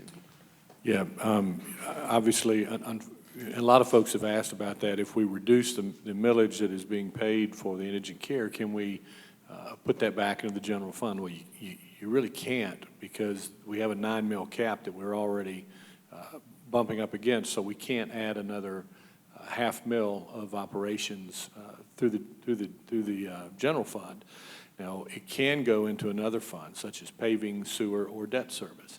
Now, we just incurred some debt in trying to solve some of our challenges with moving into a new general government building. And the debt there is going to be around $500,000. So this will allow us to keep our transaction, as we talked about in the very beginning with purchasing the building in Uptown, revenue neutral for our taxpayers. So the $500,000 that will not be utilized for indigent care will instead be applied to our debt service fund to retire the bonds that were issued so that we could complete the purchase to relocate the general government. So it was really, I think our finance staff and our staff did a great job in identifying ways to solve some issues that we've got with space and do so without impacting our taxpayers from what they've been paying. So you're saying that these 3 mills can be used for health care for the underserved, paving, sewer, or debt service. It can't go back into the general fund to be used for any other purpose other than those 4 things? I'm going to let the expert answer, but that's my understanding, because we can't exceed the 9 mil legislatively imposed cap on our operating millage. So the 3 mills doesn't come out of our 9 mil? No, it does not. The It's 3 in mil addition is to- in addition to the 9 mills. It's an Say extraordinary. that again, Ms. Alexander. The 3 mills that we've been assessing for the medical center contract is in addition to the 9 mills that we assess for general operations. Just like the millage that we assess for paving, sewer, debt service, that's all in addition to the 9 mills. Okay, so I have another question. I remember us getting a very, very good interest rate on our purchases. And so sometimes if you have, when I'm working a budget at my, in my business or at home, if I have a really good interest rate, but I have needs in other areas, I would use the funds in the other areas since the interest rate is so well. I'm going to pay my credit cards off first because they have the highest interest rate. So we do have issues. We have a lot of streets that can't be paved, and I see this as an opportunity that we might be able to lower our millage rate and give the citizens some ease in this period of time where there's hyperinflation. It just seems like we should look into other options instead of just the debt service. And I'd like to have that discussion with you right now to see why we're just choosing debt service instead of maybe addressing some of the other ways of using this money. Well, and let me just say, Counselor, we could bring you staff. We could bring you $150 million in needs within this government right now.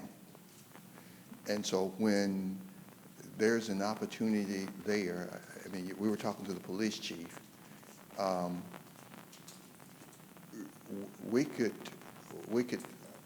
I don't see Drell Short still back there, but for public safety, we could probably purchase 300 cars if we had the cash on hand, like right now. We can just go ahead and order them. We've been wrestling with garbage trucks and getting yard waste up, and we're contracting out with Waste. We started with an initial contract, and they were going to do 5 routes, and we came back and they did 10. We have spent $9 or $10 million with Waste. I don't know the exact number, but my point is, we got a lot to do in operations. Parks and Rec still need mowers, and Public Works, they need mowers. And so when we get a better interest rate and we're able to allow money to go into reserve, then we come back to you with critical needs and we start spending money out of reserve trying to play catch up. Right now, Parks and Rec need mowers. Public Works need mowers. I even told the staff, as we've done in past years, if we can determine that Parks and Rec is going to be under budget and they've got $300,000 capacity, we ought to be bringing to you in June and say, we need to buy Parks and Rec 15 mowers and not wait. Right, so you're kind of in the way I'm thinking, and just correct me if I'm wrong, the way you're talking and the way I'm thinking is, why are we spending this money in debt service when we have such a good interest rate, when we have so many other needs throughout the government that we could possibly use it on? Well, can I just say, we issue 25-year bonds. So the debt service millage has to be increased to cover the debt service payments related to those 25-year bonds that we issue for the new City Hall. The interest rate savings that we saw as part of that bond transaction allowed us to only assess $500,000. That's where we saw the savings. If the interest rates had been higher, like right now, and this is amazing because we talked to our financial advisors about this a couple weeks ago. They've issued bonds since our bond deal, and the interest rates have been 200 basis points more than what our interest rate was back in February. So the interest rate that we were able to achieve with the bond deal for the new City Hall allowed us to only increase the debt service millage, the $500,000. That really allowed us to keep the millage rate the same, because had the interest rate been higher, then the debt service millage and the money that we needed to cover the cost of the bonds over the life of the bonds would have been higher. And so, as the city manager and the mayor mentioned, as we were talking about that particular bond deal, what we said was that we didn't anticipate there be an increase in the millage, because the debt service millage is outside of the 9 mills, and it can technically go up much higher than what it currently is.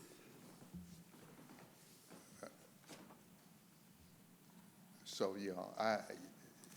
and so there's a lot of moving parts, and there is just a lot going on. And I think your questions are good questions, but yeah, I want you to be clear that we have so many needs, to include road projects, and I know that we want to do something always for citizens, and I said at the last meeting that we have not had a millage increase on citizens since 2008. No millage increase to citizens since 2008. Have we had rollbacks in that And time? then, well, in fact, the CCG, we've decreased the millage rate for citizens over the last 5 years. Are we decreasing. planning on doing that again this year? Pardon? Are we planning on doing that again this There year? is no millage increase this year. Are we I- planning on a rollback of any kind? No rollback, no. No increase in 8 years, a decrease in the last 5 years. I think I commend the finance staff for great work. Other questions?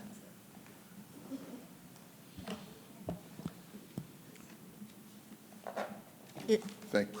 Anyone else? Counselor Davis.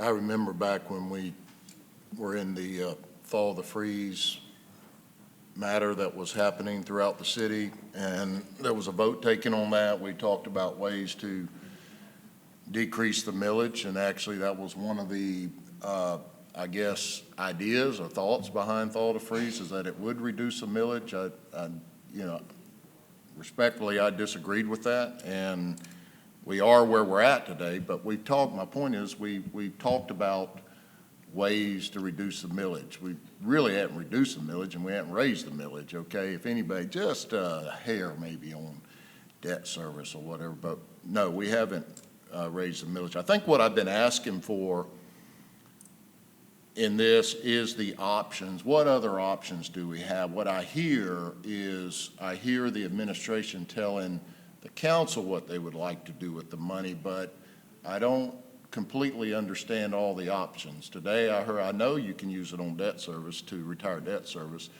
I know you can use it on paving and sewer, but is the reality, is a yes or no, that you could essentially roll back the millage? You're not increasing the millage, you would roll it back to decrease it. So then technically you could lower property taxes, and then in the future you could figure out if you need to increase the millage again. Am I right on that? Is that an option as well? I think it's always an option, but, well, are those the only three options? That's what I'm looking for today. I'm not looking for the same presentation over and over. I'm looking at what options does council have to utilize the $12.5 million. But we can give you options. Because that's not our money now. Yeah, we can give you options, but we can also talk about consequences. I know you don't want to hear it, but we don't know. I mean, look, we just don't know what we don't know, and we're conservative, and we try to proceed with caution. And because, we are challenged, Well, let me ask this, Mr. City Manager. Mr. City Attorney, are there any more other than you could roll back the millage? You could, right?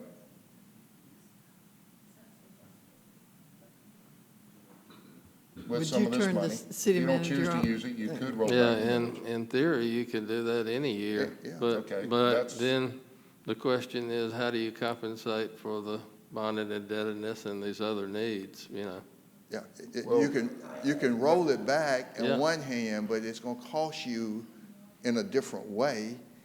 And then you got to look at, did you gain or did you lose?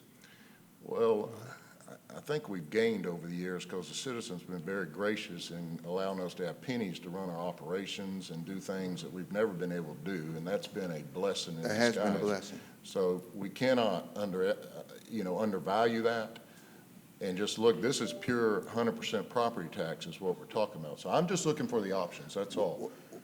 So you could roll back the millage, you could retire debt service, or you could utilize it in the paving or sewer fund, right? Is that the only three options available to use this money?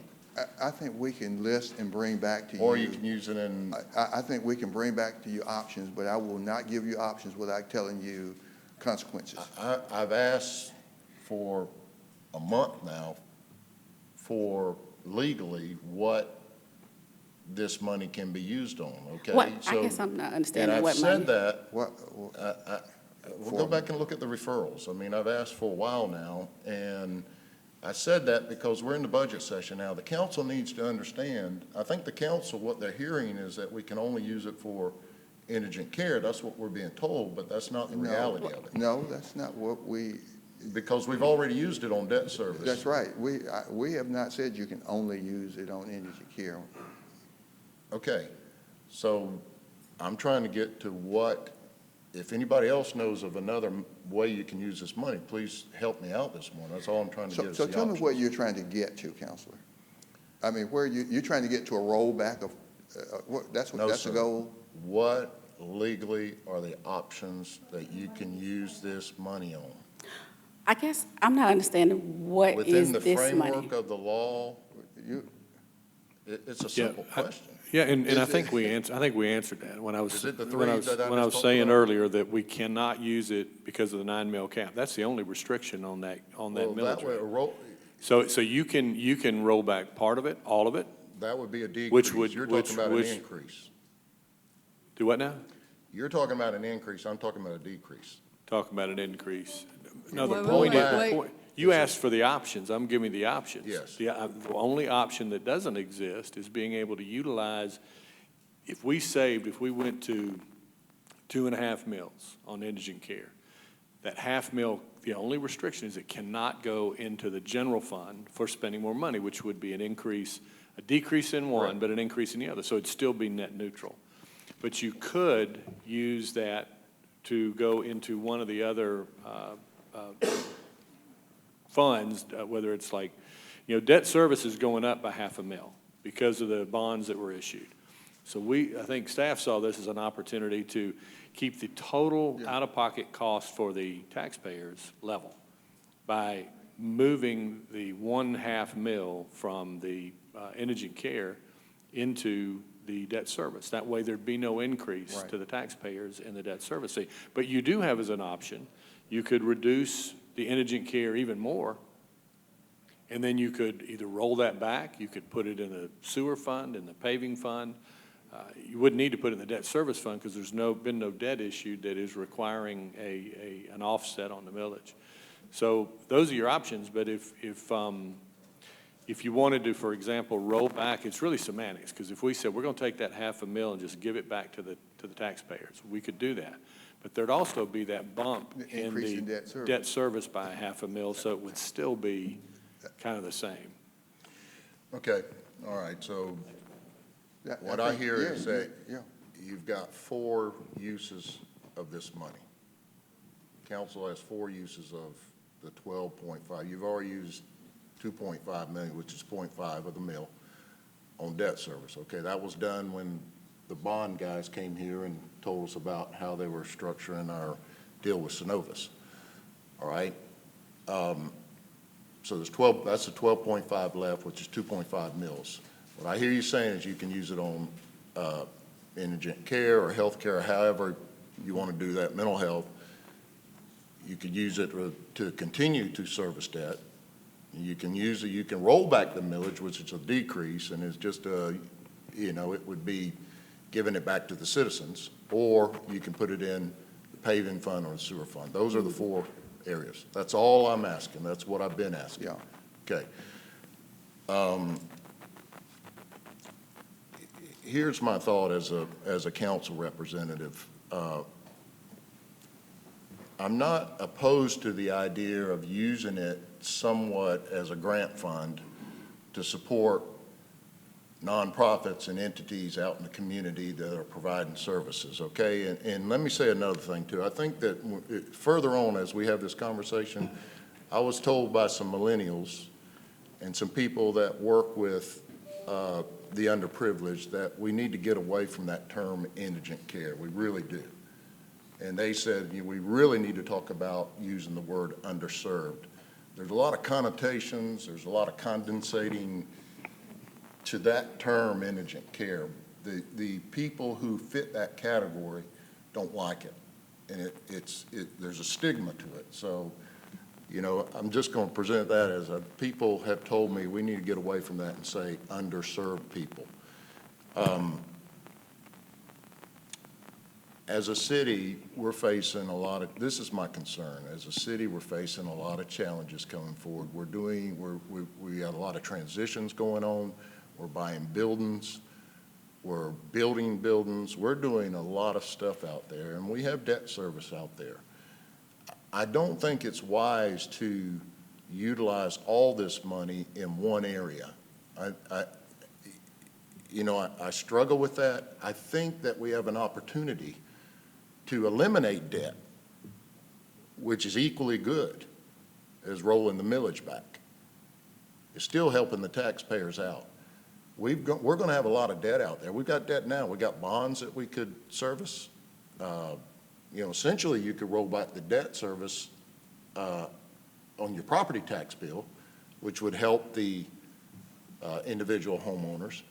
But if you want to keep that, I think that, we need to really focus on meeting those challenges. And I'm concerned about utilizing all these funds, because once you do it, there's no turning back.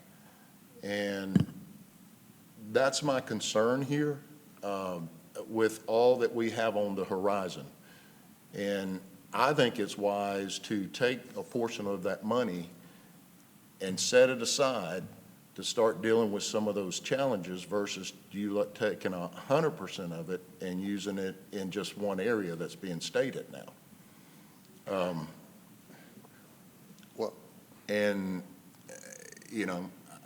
don't know how my colleagues feel about that, but what's being presented to us in this budget is we're going to take $12.5 million and we're going to start taking RFPs.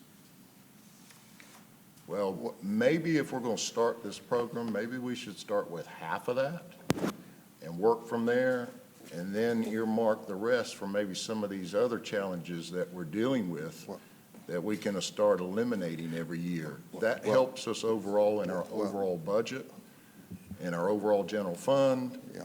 It helps us deal with some of these challenges that you were just talking to Councilor Crabb about. And it frees up funds, and it also frees the city up a debt. We're fixing to go way out. When we're not here, we're going to be out there doing a lot of things with these new buildings and new structures and what's being put before us. And we've got to utilize a strategy to deal with that. That's why I'm saying, Mr. City Manager, the last time we talked, I said you need to look at all your revenue streams, and this is one of them that can be used on debt service. Well, and let me just say, Councilor, we look at this on a regular basis, and I said in my remarks that, we're going to do RFPs, because you have $12.5 million does not mean you're going to spend $12.5 million. You also heard me say that we're going to have a higher, greater level of oversight, accountability. Unlike the past 30 years, we're going to be putting our eyes on documents as they come in from these agencies, the various agencies, and we're going to scrutinize, and in some cases we're going to have be able to compare notes. I mean, if one hospital does this and another hospital does, they do that same thing, and one comes in at 25 million and another comes in at 75 million. Same thing, just different hospital. I mean, we're going to have a level of oversight and accountability that we've not had over the last 30 years, because we're going to put our eyes on things.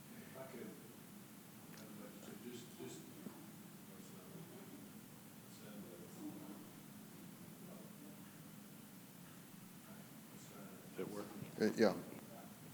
All right, anyway, and to your point, I think we can do something very similar to what you're talking about because of the increased accountability by shorter terms and renewable contracts. It gives us an opportunity to evaluate not just the health care delivery, but it also gives us a chance to monitor what's going on in some of these other funds that might be eligible for some of that millage if it were ever to be shifted. So there is going to be an ongoing accountability. There'll be an ongoing assessment. You know, we're not going to have a 30-year contract where we look at it, 100 years from now or whatever, but we will be able to try to take a look at these on an annual basis and see if there is any of these needs that you're talking about. And then it's a council decision as to whether or not that money is utilized for that. Yeah, and during the course of a one-year agreement, if we have questions and concerns that can't be answered and we can't be satisfied, after that 1 year, I mean, we can look at other options. We don't use that vendor anymore. We're in control. And that's what I look forward to. Well, as we work through this, I guess what I'm concerned about is over the years, as a council representative, many people have come to me and asked me how we're going to deal with this situation that we're in. Once the 30-year contract expires, how are you going to deal with it? And, I've heard those questions and concerns, and, I think it's important as a council representative that I reflect that. And the only way I can do it is to have a vote. Right now, I don't have that vote.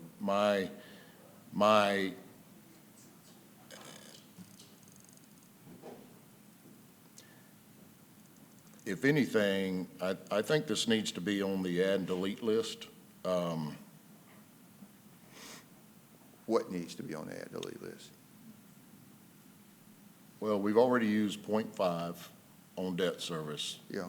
I would like to take 1 mil, which would equate to half of the 15 million, and 1 mil to be earmarked for debt service or paving, whatever, to be set aside, and then the other 1.5 mil to be used on the indigent care and health services with this new proposal that you're talking about.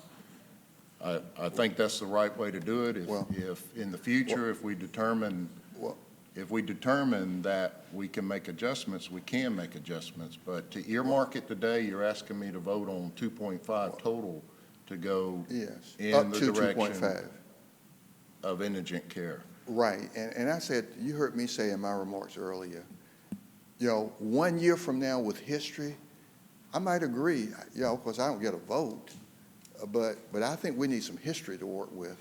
And I think we'll have that history 1 year from now. And I think what you say could make sense to me at least. But today, I think, we have gone from 3 mills to up to 2.5 mills. We're going to have annual agreements with all of these various vendors, agencies. And 1 year from now, I can speak more intelligently about whether we should do something different. And I would be very comfortable with it, with 1 year of history. 1 year. But today, I think what has been proposed in the mayor's budget, up to 2.5 mills, in my opinion, is a responsible way to go. Well, Madam Budget Chair, for the sake of discussion, I'm just looking for the order here. I don't think it would be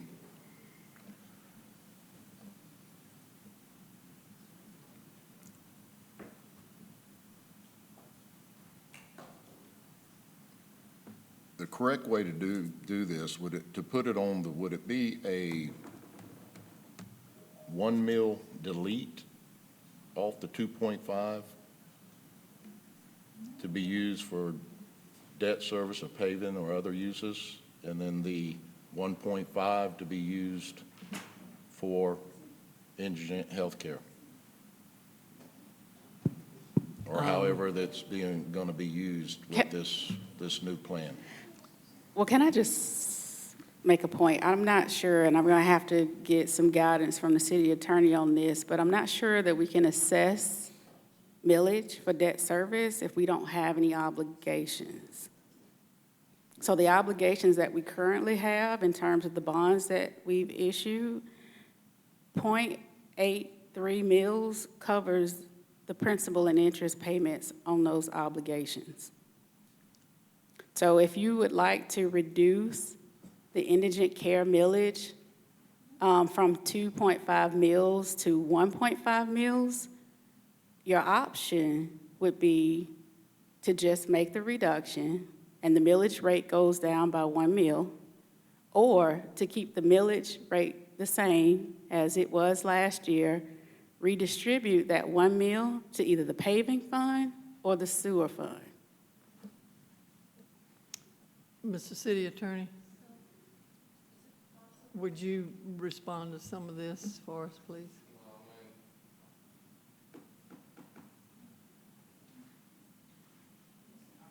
Finance director just said it perfectly. If you cut 1 mil out of the indigent care 2.5 proposal, then you're down to 1.5 mils for that. I don't know if that's going to be sufficient for the year, but.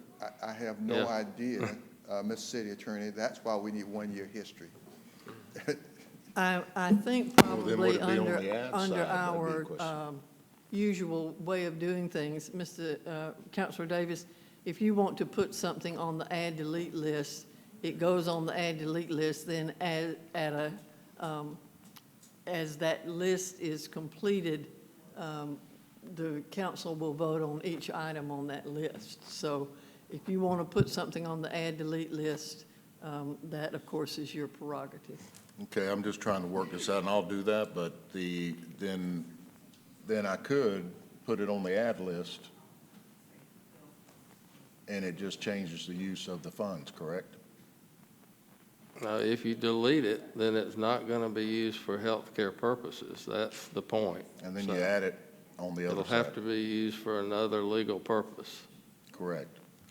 Okay, thank you. Anything else? And so I would ask, Madam Budget Chair, if I may ask a question. So if you reduced it to 1.5 meals for indigent care, what happens when you run out of money, if you run out of money?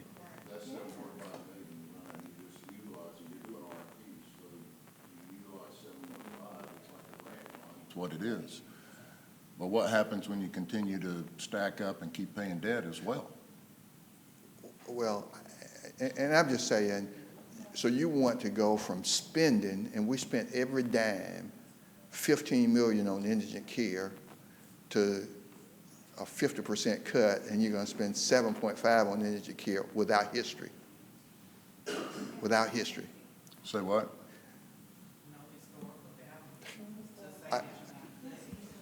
Can we just have one conversation, please?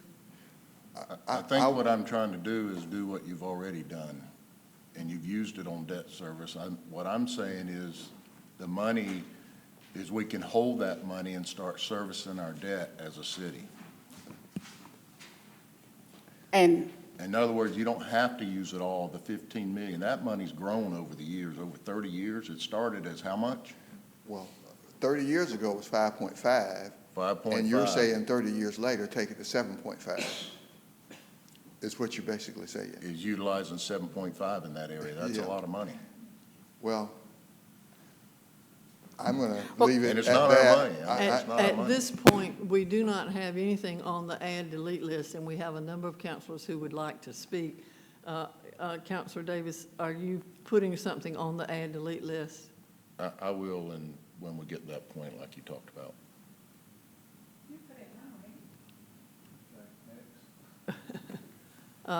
Councilor Allen? Thank you, ma'am.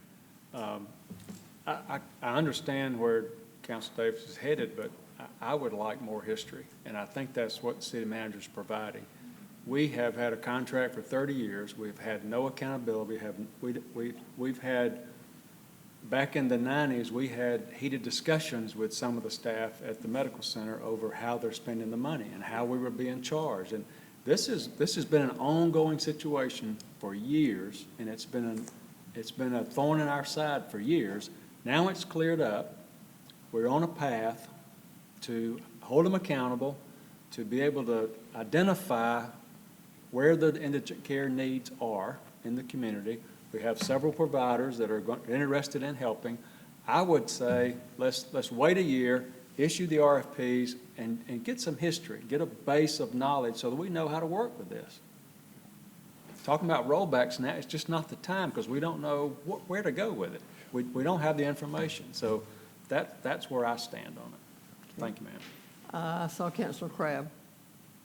Thank you. Angelica,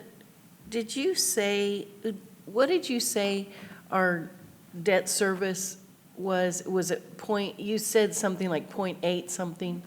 0.83 mills is what's proposed in the budget. 0.83 mils? Yes, ma'am. So what I propose is, so we have 0.5 mils being used from this 3 mil. We have 0.5 set aside. Can we do 0.83 and instead of the 0.5, and then the rest goes towards the underserved healthcare? So we take care of all of the possible debt service that you have. You said that we couldn't hold any extra than what we have already? Right. In terms of the debt, the millage rate that we assess for debt service, we have to have obligations to assess that millage. Right. So the millage, the purpose of the millage is to cover principal and interest payment on outstanding debt that we have. 0.83 mils, which is what's currently proposed in the budget, covers those principal and interest obligations on our existing debt.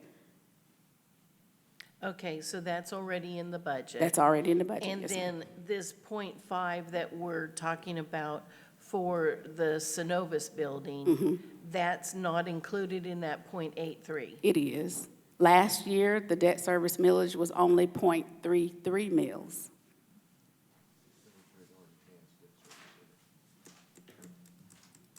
And so that 0.33 mils that we assessed for FY22 covered the debt that we had at that time.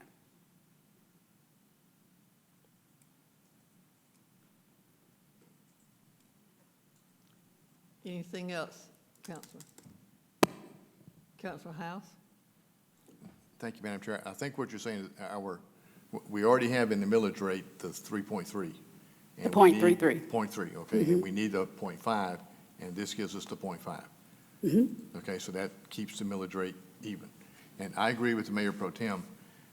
We're all grappling with this in the dark because we haven't done it before.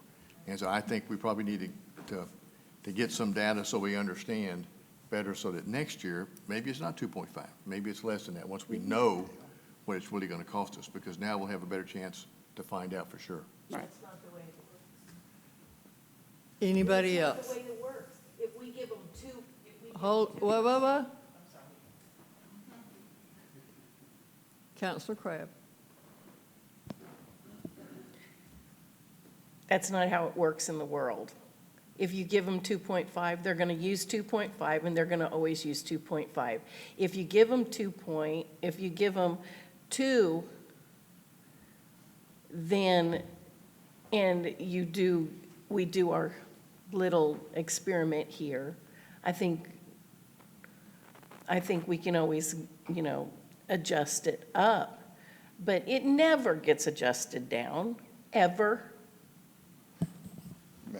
Anyone else? Madam Chair, may I comment on that? We have two counselors, but. To that point, I just want to be clear. We're not giving anything. These are reimbursable expenses. And when you submit your expense, is what I've tried to make clear, for reimbursement. You got to spend the money to send us some documents to share with us what you did. Pardon?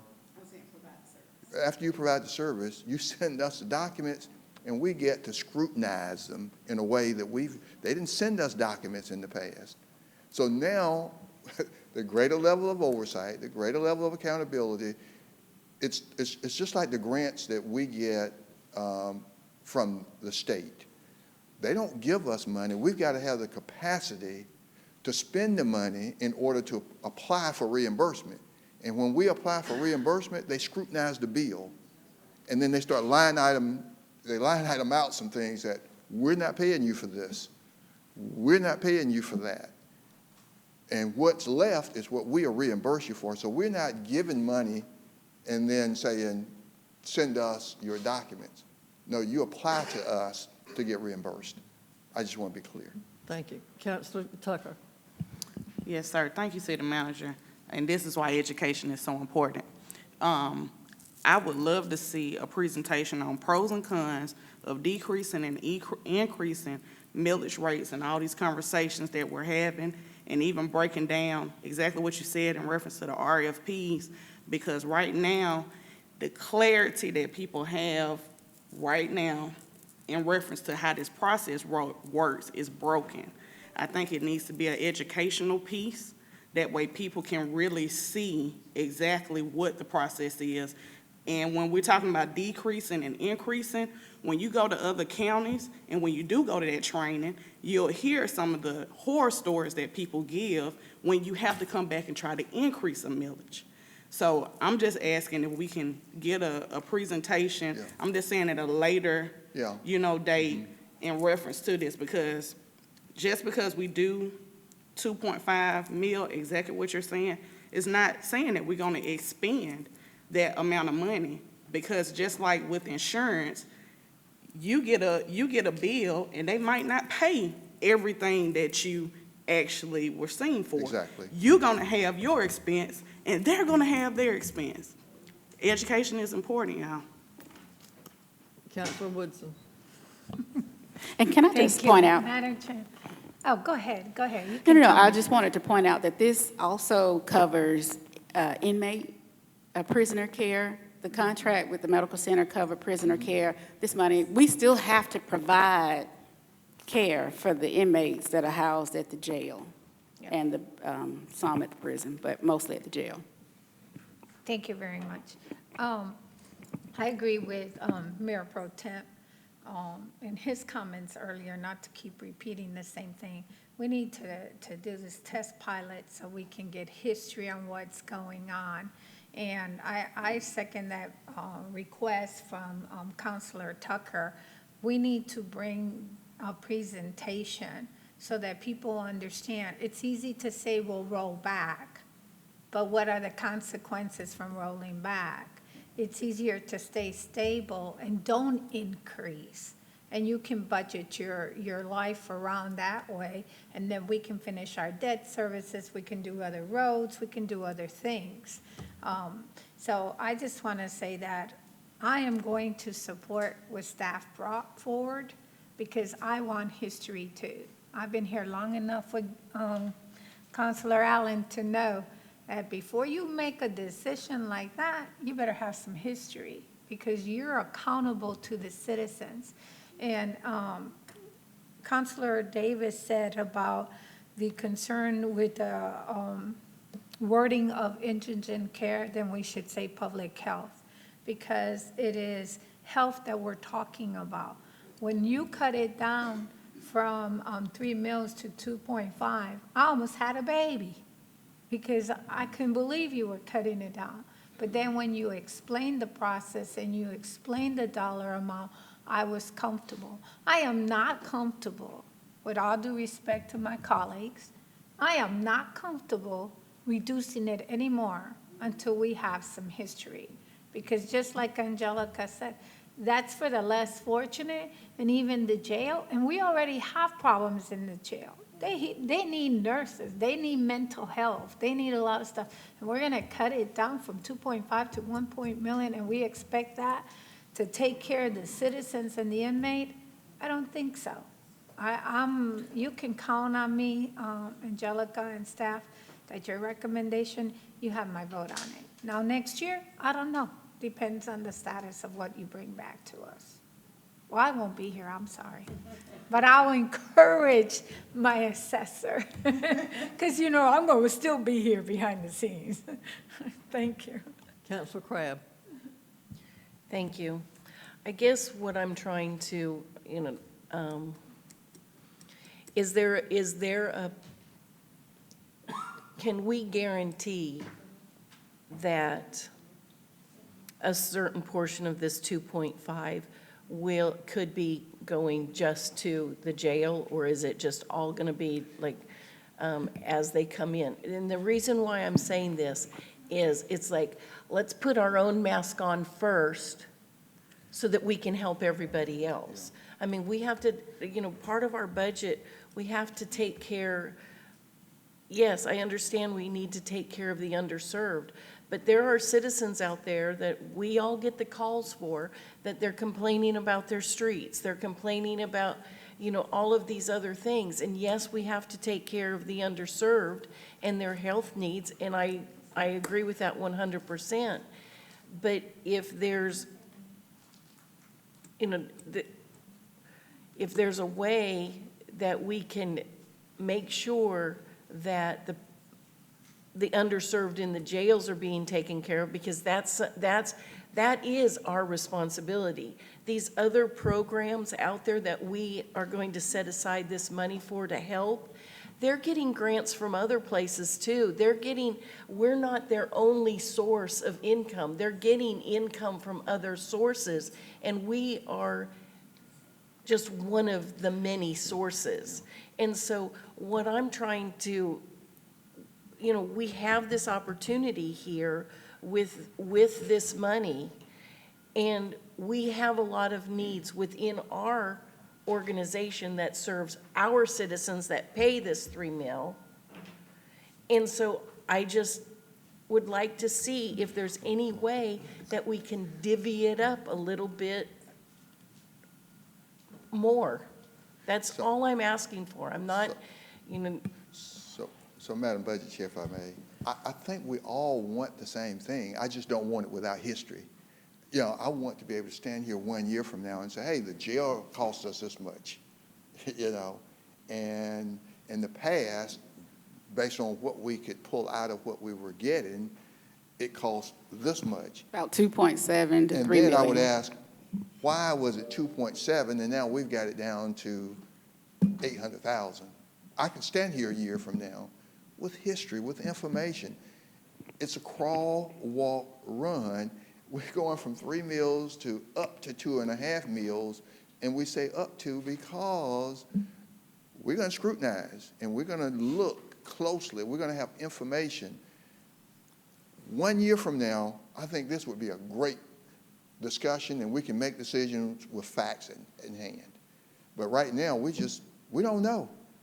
But now, if you pass it, you know, if you were to do what you're thinking about doing without history, you know, and you get this big surprise, don't be surprised that you got a surprise. You made decisions without information. We want to give you information. We have another counselor who would like to speak. Counselor Allen.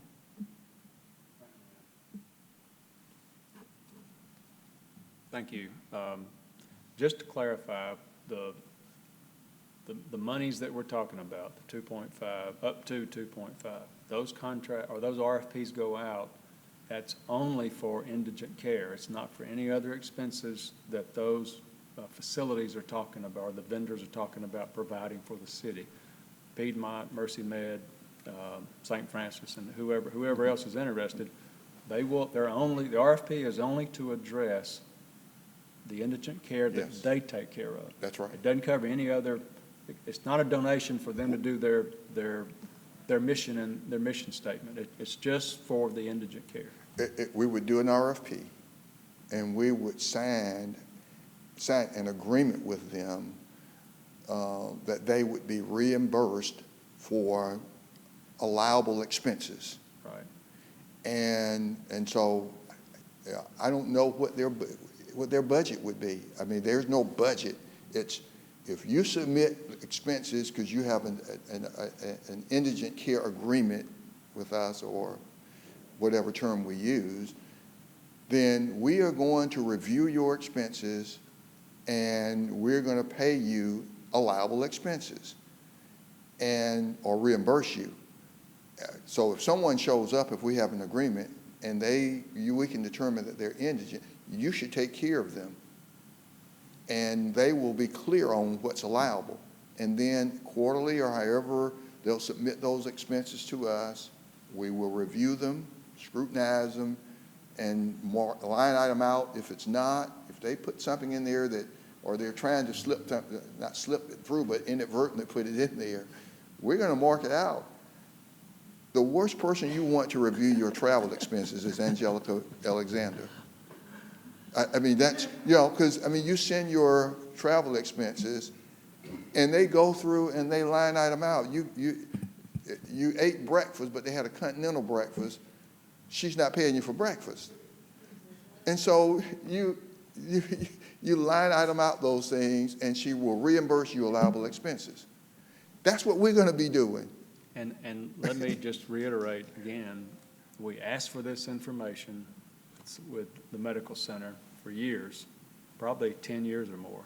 And they were not required to provide it in the contract. And so they didn't provide it. So we did not know. I've never seen it.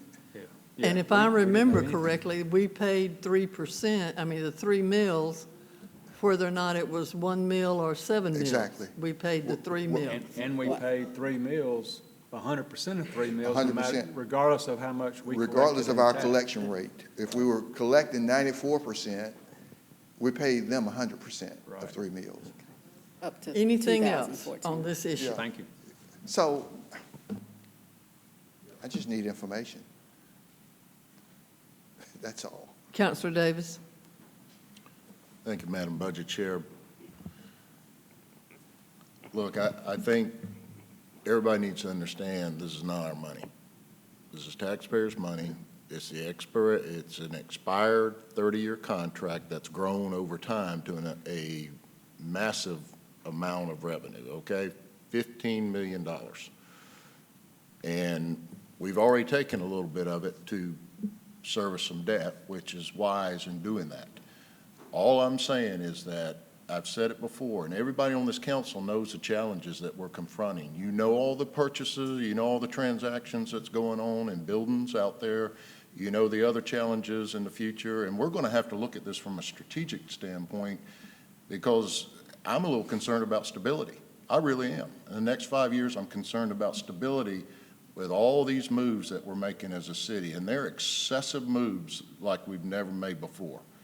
And I'm not so sure that we understand all those challenges. All I'm saying is that you've got a revenue stream. Don't spend it all. You can still use some of it in an area that helps people if we want to do that, okay? Some people look at that in various ways. They look at it as helping people, helping your community, entitlement. There's a lot of ways that they look at it.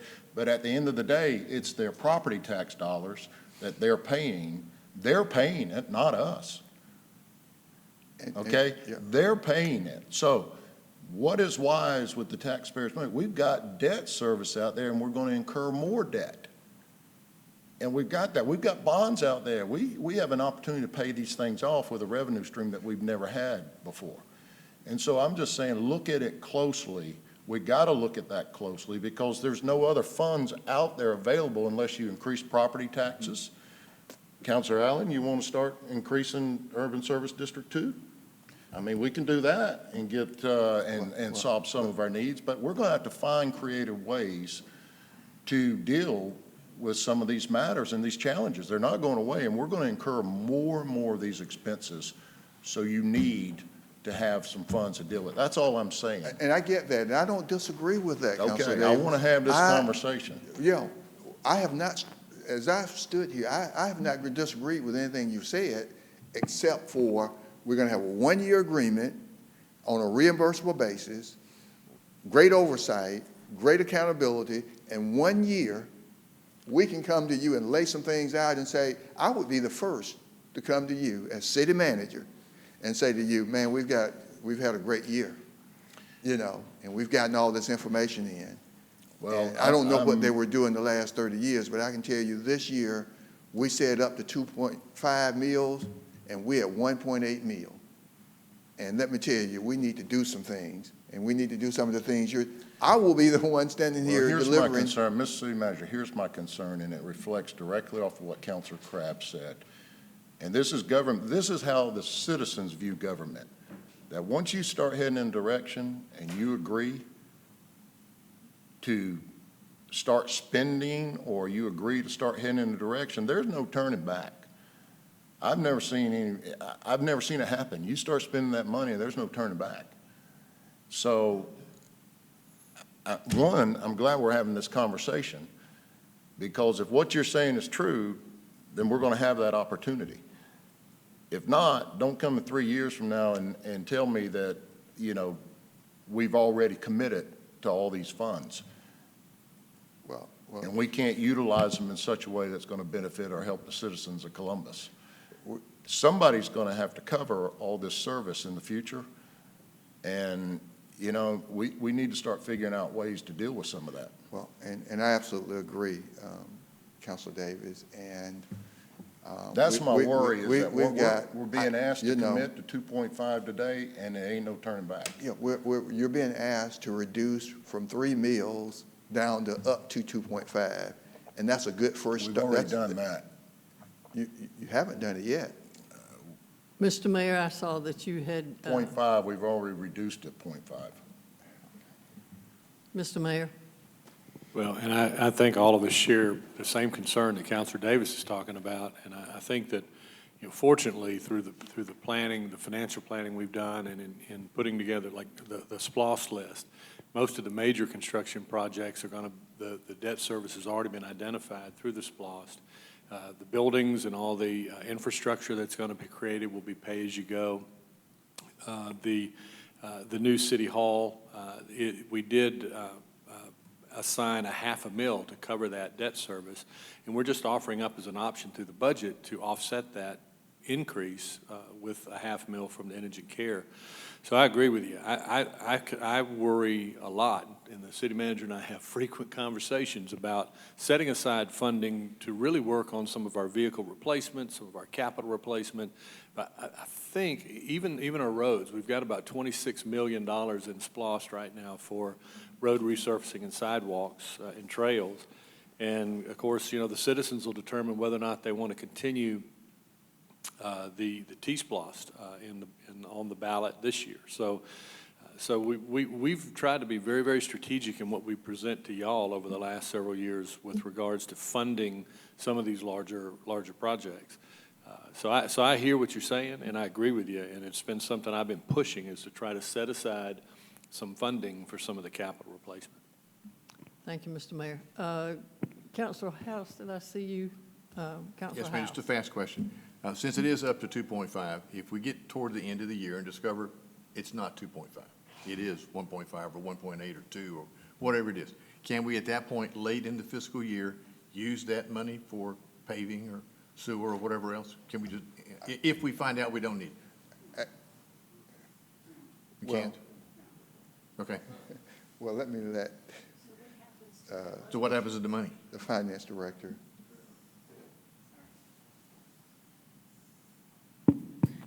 So the millage rate that's being proposed, that we hope council will adopt in June, that will be on the tax bills that the tax commissioner sends out in August. That'll be due in October and December. Okay. So once we collect those funds, for indigent care purposes, it'll stay in the indigent care fund, or whatever terminology we use, but it'll be in that fund. And if we don't utilize all of the money, it stays in that fund for that purpose. So there could be some carryover into next year. Carry over the next year. Okay. All right. Okay. Okay, Mr. City Manager, I would remind you of Councilor Tucker's request at some later date, if you would come back to us and bring us a real overview of this issue. We'll certainly do that. Okay? The next item on the agenda is a discussion of the council's travel policy.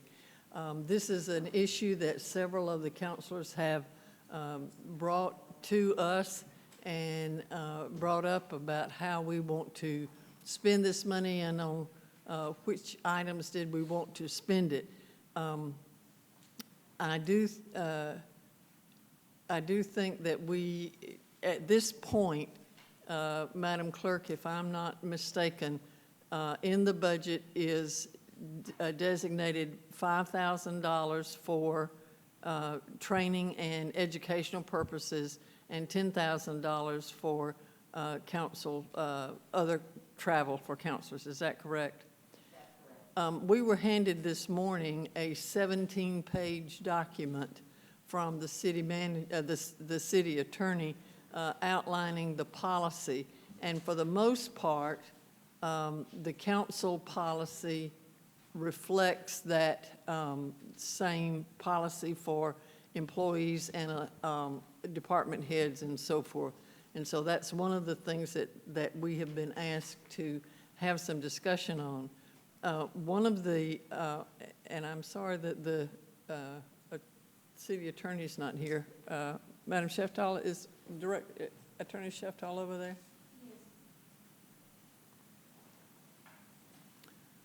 One of the requests that I would make is that we separate, if you would, the council expense and training from the general training policy, because I think there are different needs in the council.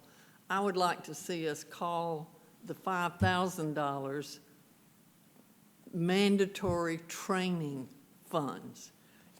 As you know, when a new counselor is elected, you have to go to a mandatory training session. And every 2 years, there is the possibility of up to 5 counselors having to go to this training.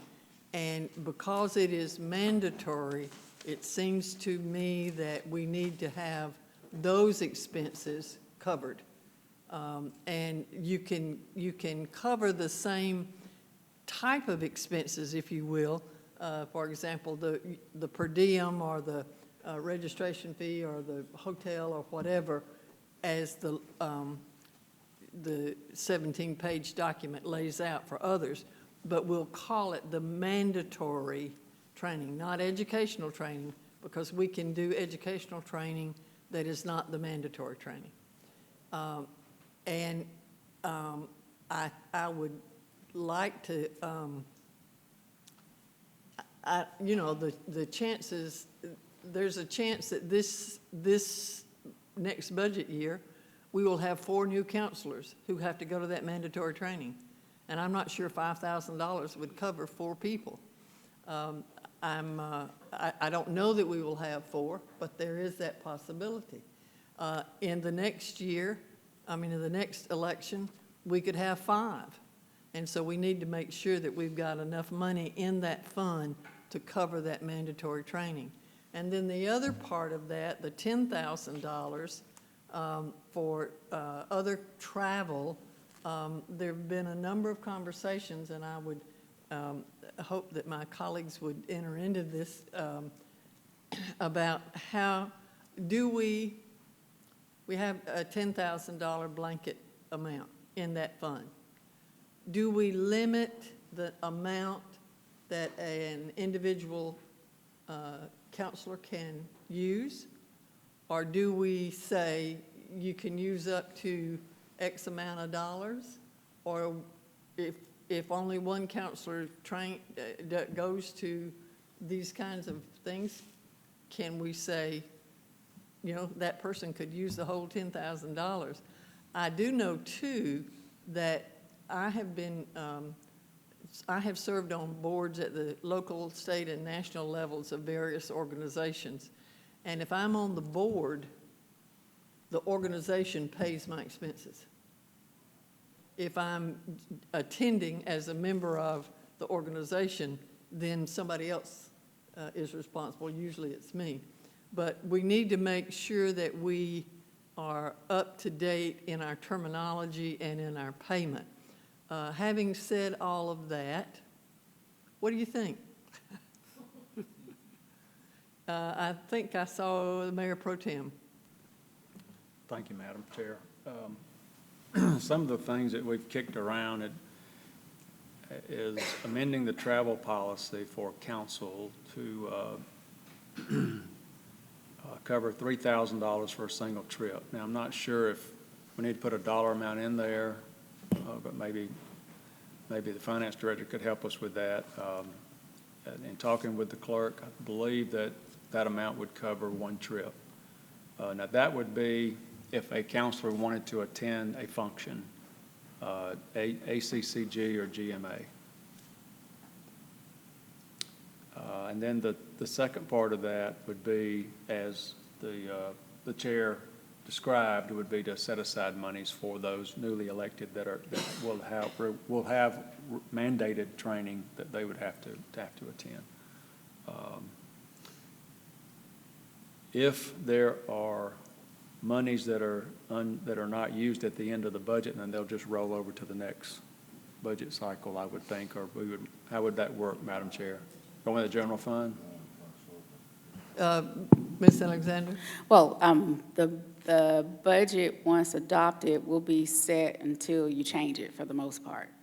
Now, whatever's left over, I mean, that doesn't roll over into the new fiscal year. You know, every fiscal year, the budget resets.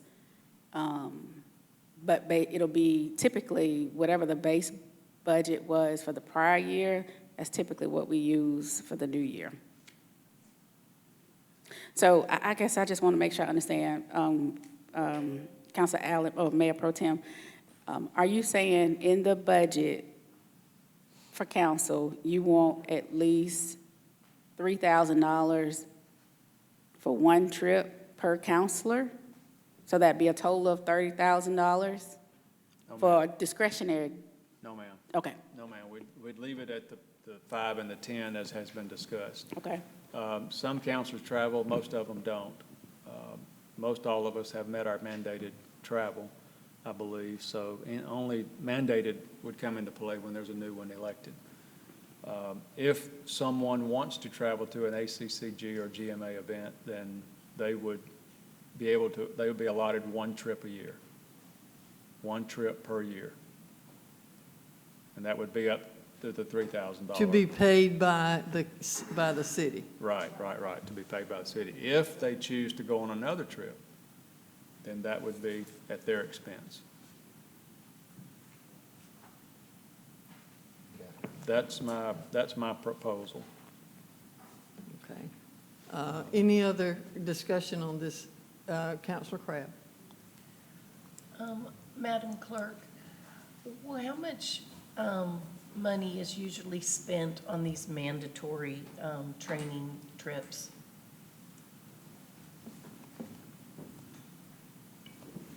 Councilor Crabb, the most recent newly elected officials training, the cost was $1,200.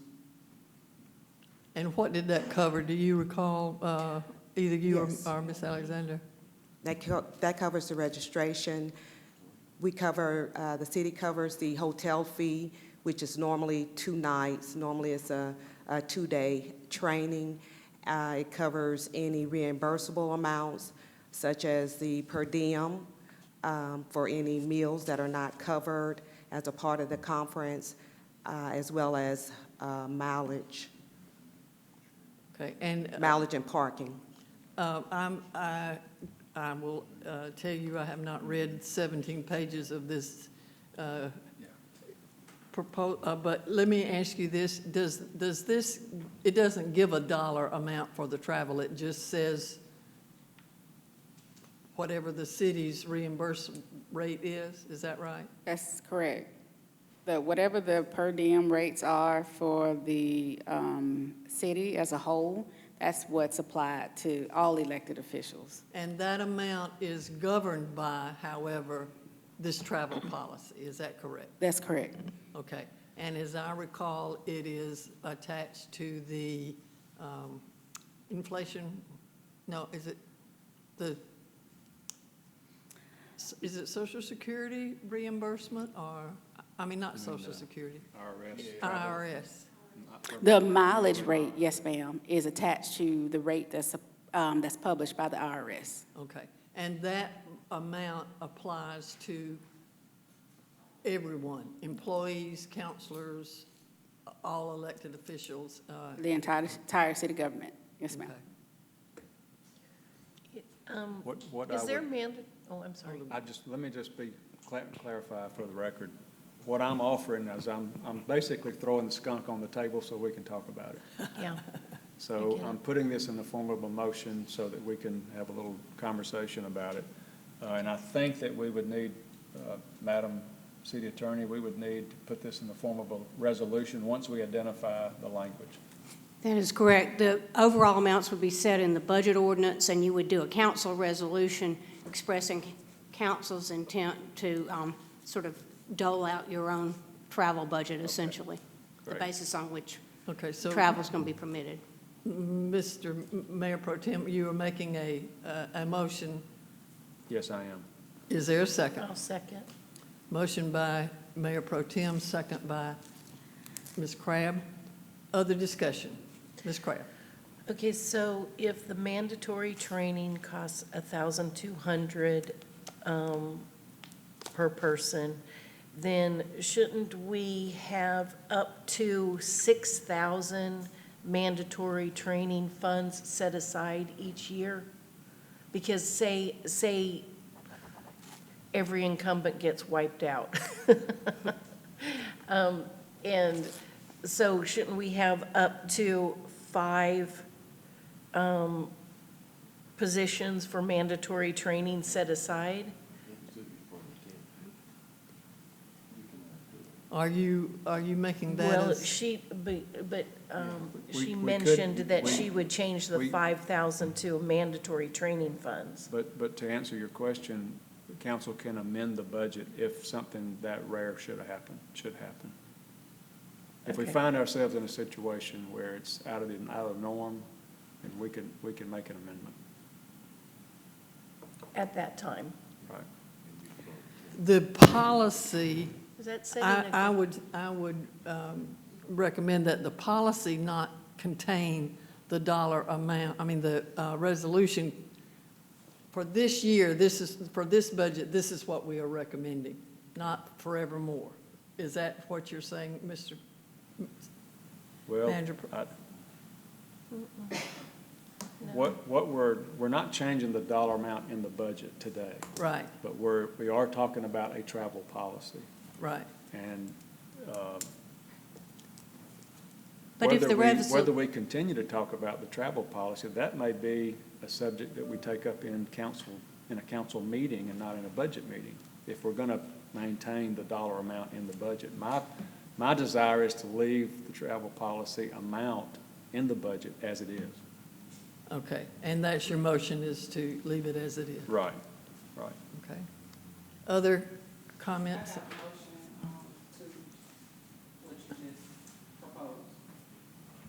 The trips aren't 3,000, so say for instance, one might be 1,500 and you see this is 12. Can we remove the one trip per year and just do a budget of up to 3 million per year? Not 3 3,000, I'm sorry. 3,000 per counselor per year, that they don't go over the 3,000? Can we just do that? And the reason why I say that, because now that I have been elected to the ACCG Board of Managers, they actually pay for my, my registration fee, and the only thing I have to be responsible for is the hotel, so it would not be as much as it used to be. So if we could just keep it at 3,000, and that person, and I know the clerk is good at keeping us on target, that we stay on target with our $3,000 maximum budget per annual year. I think my intent is that the city conservatively walk through this travel policy with each counselor having one trip a year. And if you want to go on a trip, more than one trip, then you pay that out of your pocket. And the reason why I'm saying, since you did up to 3,000, so. But the chair said we're not going to put an amount in there. We're just going to regulate it to one trip a year. Now, the clerk has said a trip, just to give us a cost idea, a trip cost $3,000 per trip, if someone takes a trip, should cover everything in there, the registration, the hotel, the food and lodging, that kind of thing. Well, 3,000 should cover that. Okay, well, I would ask not to do the one trip, and then that one given counselor would not go over $3,000. Well, one of the reasons why I was saying not to put a dollar amount into the resolution or into the policy is so that we won't have to come back and change it every year. If we put the guidelines in, the parameters in of what we will pay,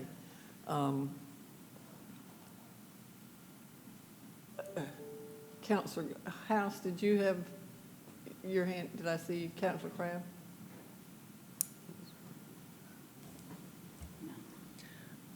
I understand Counselor Tucker's position, because see, if we said per trip and it was only, it only costs 1,000, because other expenses were paid by different entities, then I could see where we could do up to a certain amount and a certain amount per counselor. Where, to me, I still understand where you're coming from, where we don't want to have to change the amounts. But at the same time, I think it's easier for them, because when they're setting the budget, that we would have specific amounts, because then they plug those amounts into their budget. Am I right? Well, I was going to say two things. First thing, in terms of where the budget dollars are labeled, we do have to follow the guidelines in terms of the uniform chart of accounts that's set by the state. We're going to check on, I do believe we could likely set up another travel code and designate it as mandatory training. That would be a code that would be applicable across the government in terms of being able to place budget dollars in that particular bucket. But the second thing, to Councilor Crabb's point, is if we're going to set a certain dollar amount per counselor, then from a budget standpoint, realistically, you have to count all the counselors. So if it's $3,000 per counselor, then you need a $30,000 budget. I got a question. Can you put in there with no counselor exceeding $3,000 per, fiscal year, or? As far as the policy, how you want to govern yourselves, that's completely up to you. But if it gets to a point to where you have multiple counselors going, then you will have to come back, as Mayor Pro Tem said, and request a budget adjustment. And then add per budget, trying to think of what the word would be. Like budget, basically if we have it within the budget. I can't think of. Budget neutral? No, not budget neutral, like it actually has to be, we actually have to have that money within our account. Mm-hmm. So no one counselor can go over $3,000. And also, just in respect to how much that 10,000, are we still keeping it at the 10, with the respect of the 10,000 line item? I'm just trying to figure out how to word it, because if we're doing one trip and no more than 3,000 per single trip, we only have 10,000 anyway, so that's really like three trips, 3 counselors. So it just seemed like we can word it to no one counselor expending more than $3,000 per annual year within that $10,000 budget, still keeping the $10,000 budget.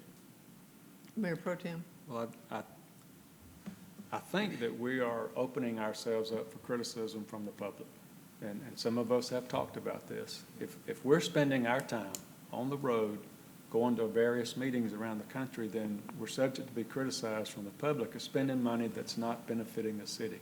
If you want to go to a meeting and further your education, then that's fine. If you're certified, you have received an increase in your salary, or your compensation from the city as being a counselor. You can use that money to travel. But for me, I've been to the meetings, I've received my mandated, I learned what I want to learn in Columbus, Georgia, about Columbus, Georgia, and how to better the government here. I don't need to travel to further anything else that I want to do here. And what I'm trying to do is limit the city budget for council travel to a dollar amount, so that we don't indicate or show to the public that we're traveling everywhere and we're doing all these things. We will be subject to criticism when we come up for re-election, and I don't want to be in that position of having to defend that. And that's my position. I'm saying that the money's not transferable. If I don't travel, nobody else can use the dollars that were set aside for me to travel. If you want to travel, you get one trip a year. That's it. So your motion is one trip a year up to $3,000? Well, I think that it's clear that the monies we shouldn't put a dollar amount in there, but we generally know that it's not going to run over $2,700 to $3,000, I think is what the clerk has indicated. Ms. Sheftel? May I suggest it would be more appropriate to do the resolution of the travel policy in a regular council meeting, not in a budget review meeting like this today? I agree. And whatever option y'all choose as to whether it's per trip or per maximum dollar amount, we would always in that resolution include the following language. The payment of conference fees and travel expenses shall be subject to funds being made available in the annual budget, and travel expenses will only be reimbursed in accordance with governing Columbus Consolidated Government travel policies. Madam Chair, if I may. Yes. So $15,000 is in the budget, and any amount that exceeds the $15,000, then you would need to do an add category in the add delete. You'd have to add whatever additional amount, and then you'll approve that amount so that then it changes in the budget and the finance director can make that note. So in other words, if you do $3,000 for each counselor, and there's 10 of you, that would be $30,000. You have $15,000 you need to do an add delete of $15,000. I just wanted to make that point. That's not what they're trying to do. I'm sorry, Ms. Crabb? That's not what we're trying to do, is it? We're not changing the budget in any way, and so we can just Change the drop this policy. and take it up. Okay. I just wanted to be clear. And so I get, The you total would- My amount understanding that we're not trying to change the budget, that what you guys have on the budget. But Yeah. we will be addressing in a resolution in a regular meeting, what we're starting to discuss. and The then, council has a separate budget through the clerk's office, as I understand it, and I think that's what we're trying to get to today is, and I haven't heard anyone say increase the Okay. 15,000. We're Okay. just talking about, let's see how we're going to do it. And Ms. Sheftal has been hearing all of this and can come back to us in a regular meeting with a resolution saying how we're going to proceed on this, if that is the wish of the council. If so, Councilor Tucker, did you have a? Could I ask the city attorney, when you draft something up for us to consider, would you send it out to everybody so we could Send have it it out first. before the next meeting? There is a motion on the table, and we I'll- need to I'll handle wait. it. All those in favor of the motion say aye. Wait. For the, Madam Clerk? Madam Chair, it sounds like Mayor Pro Tem Allen does want to withdraw his motion and wait on the resolution. According to parliamentary procedure, Mayor Pro Tem Allen cannot withdraw his proposal. It has to be voted up or down. It's the prerogative of the body. So if you want to do what he now wants to do, vote no. so that, what we're doing is we're denying the motion now so we can handle it in a council meeting. Yes. That's what we're doing. Yes. So, Those in favor of the motion say aye.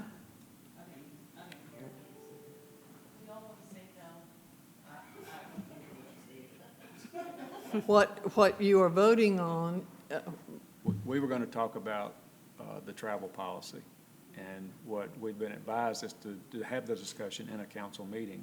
We shouldn't have it in a budget meeting. So instead of withdrawing my motion, we've got to vote it down. So I'm asking you to vote against my motion. and then the city attorney's office will bring us back a resolution.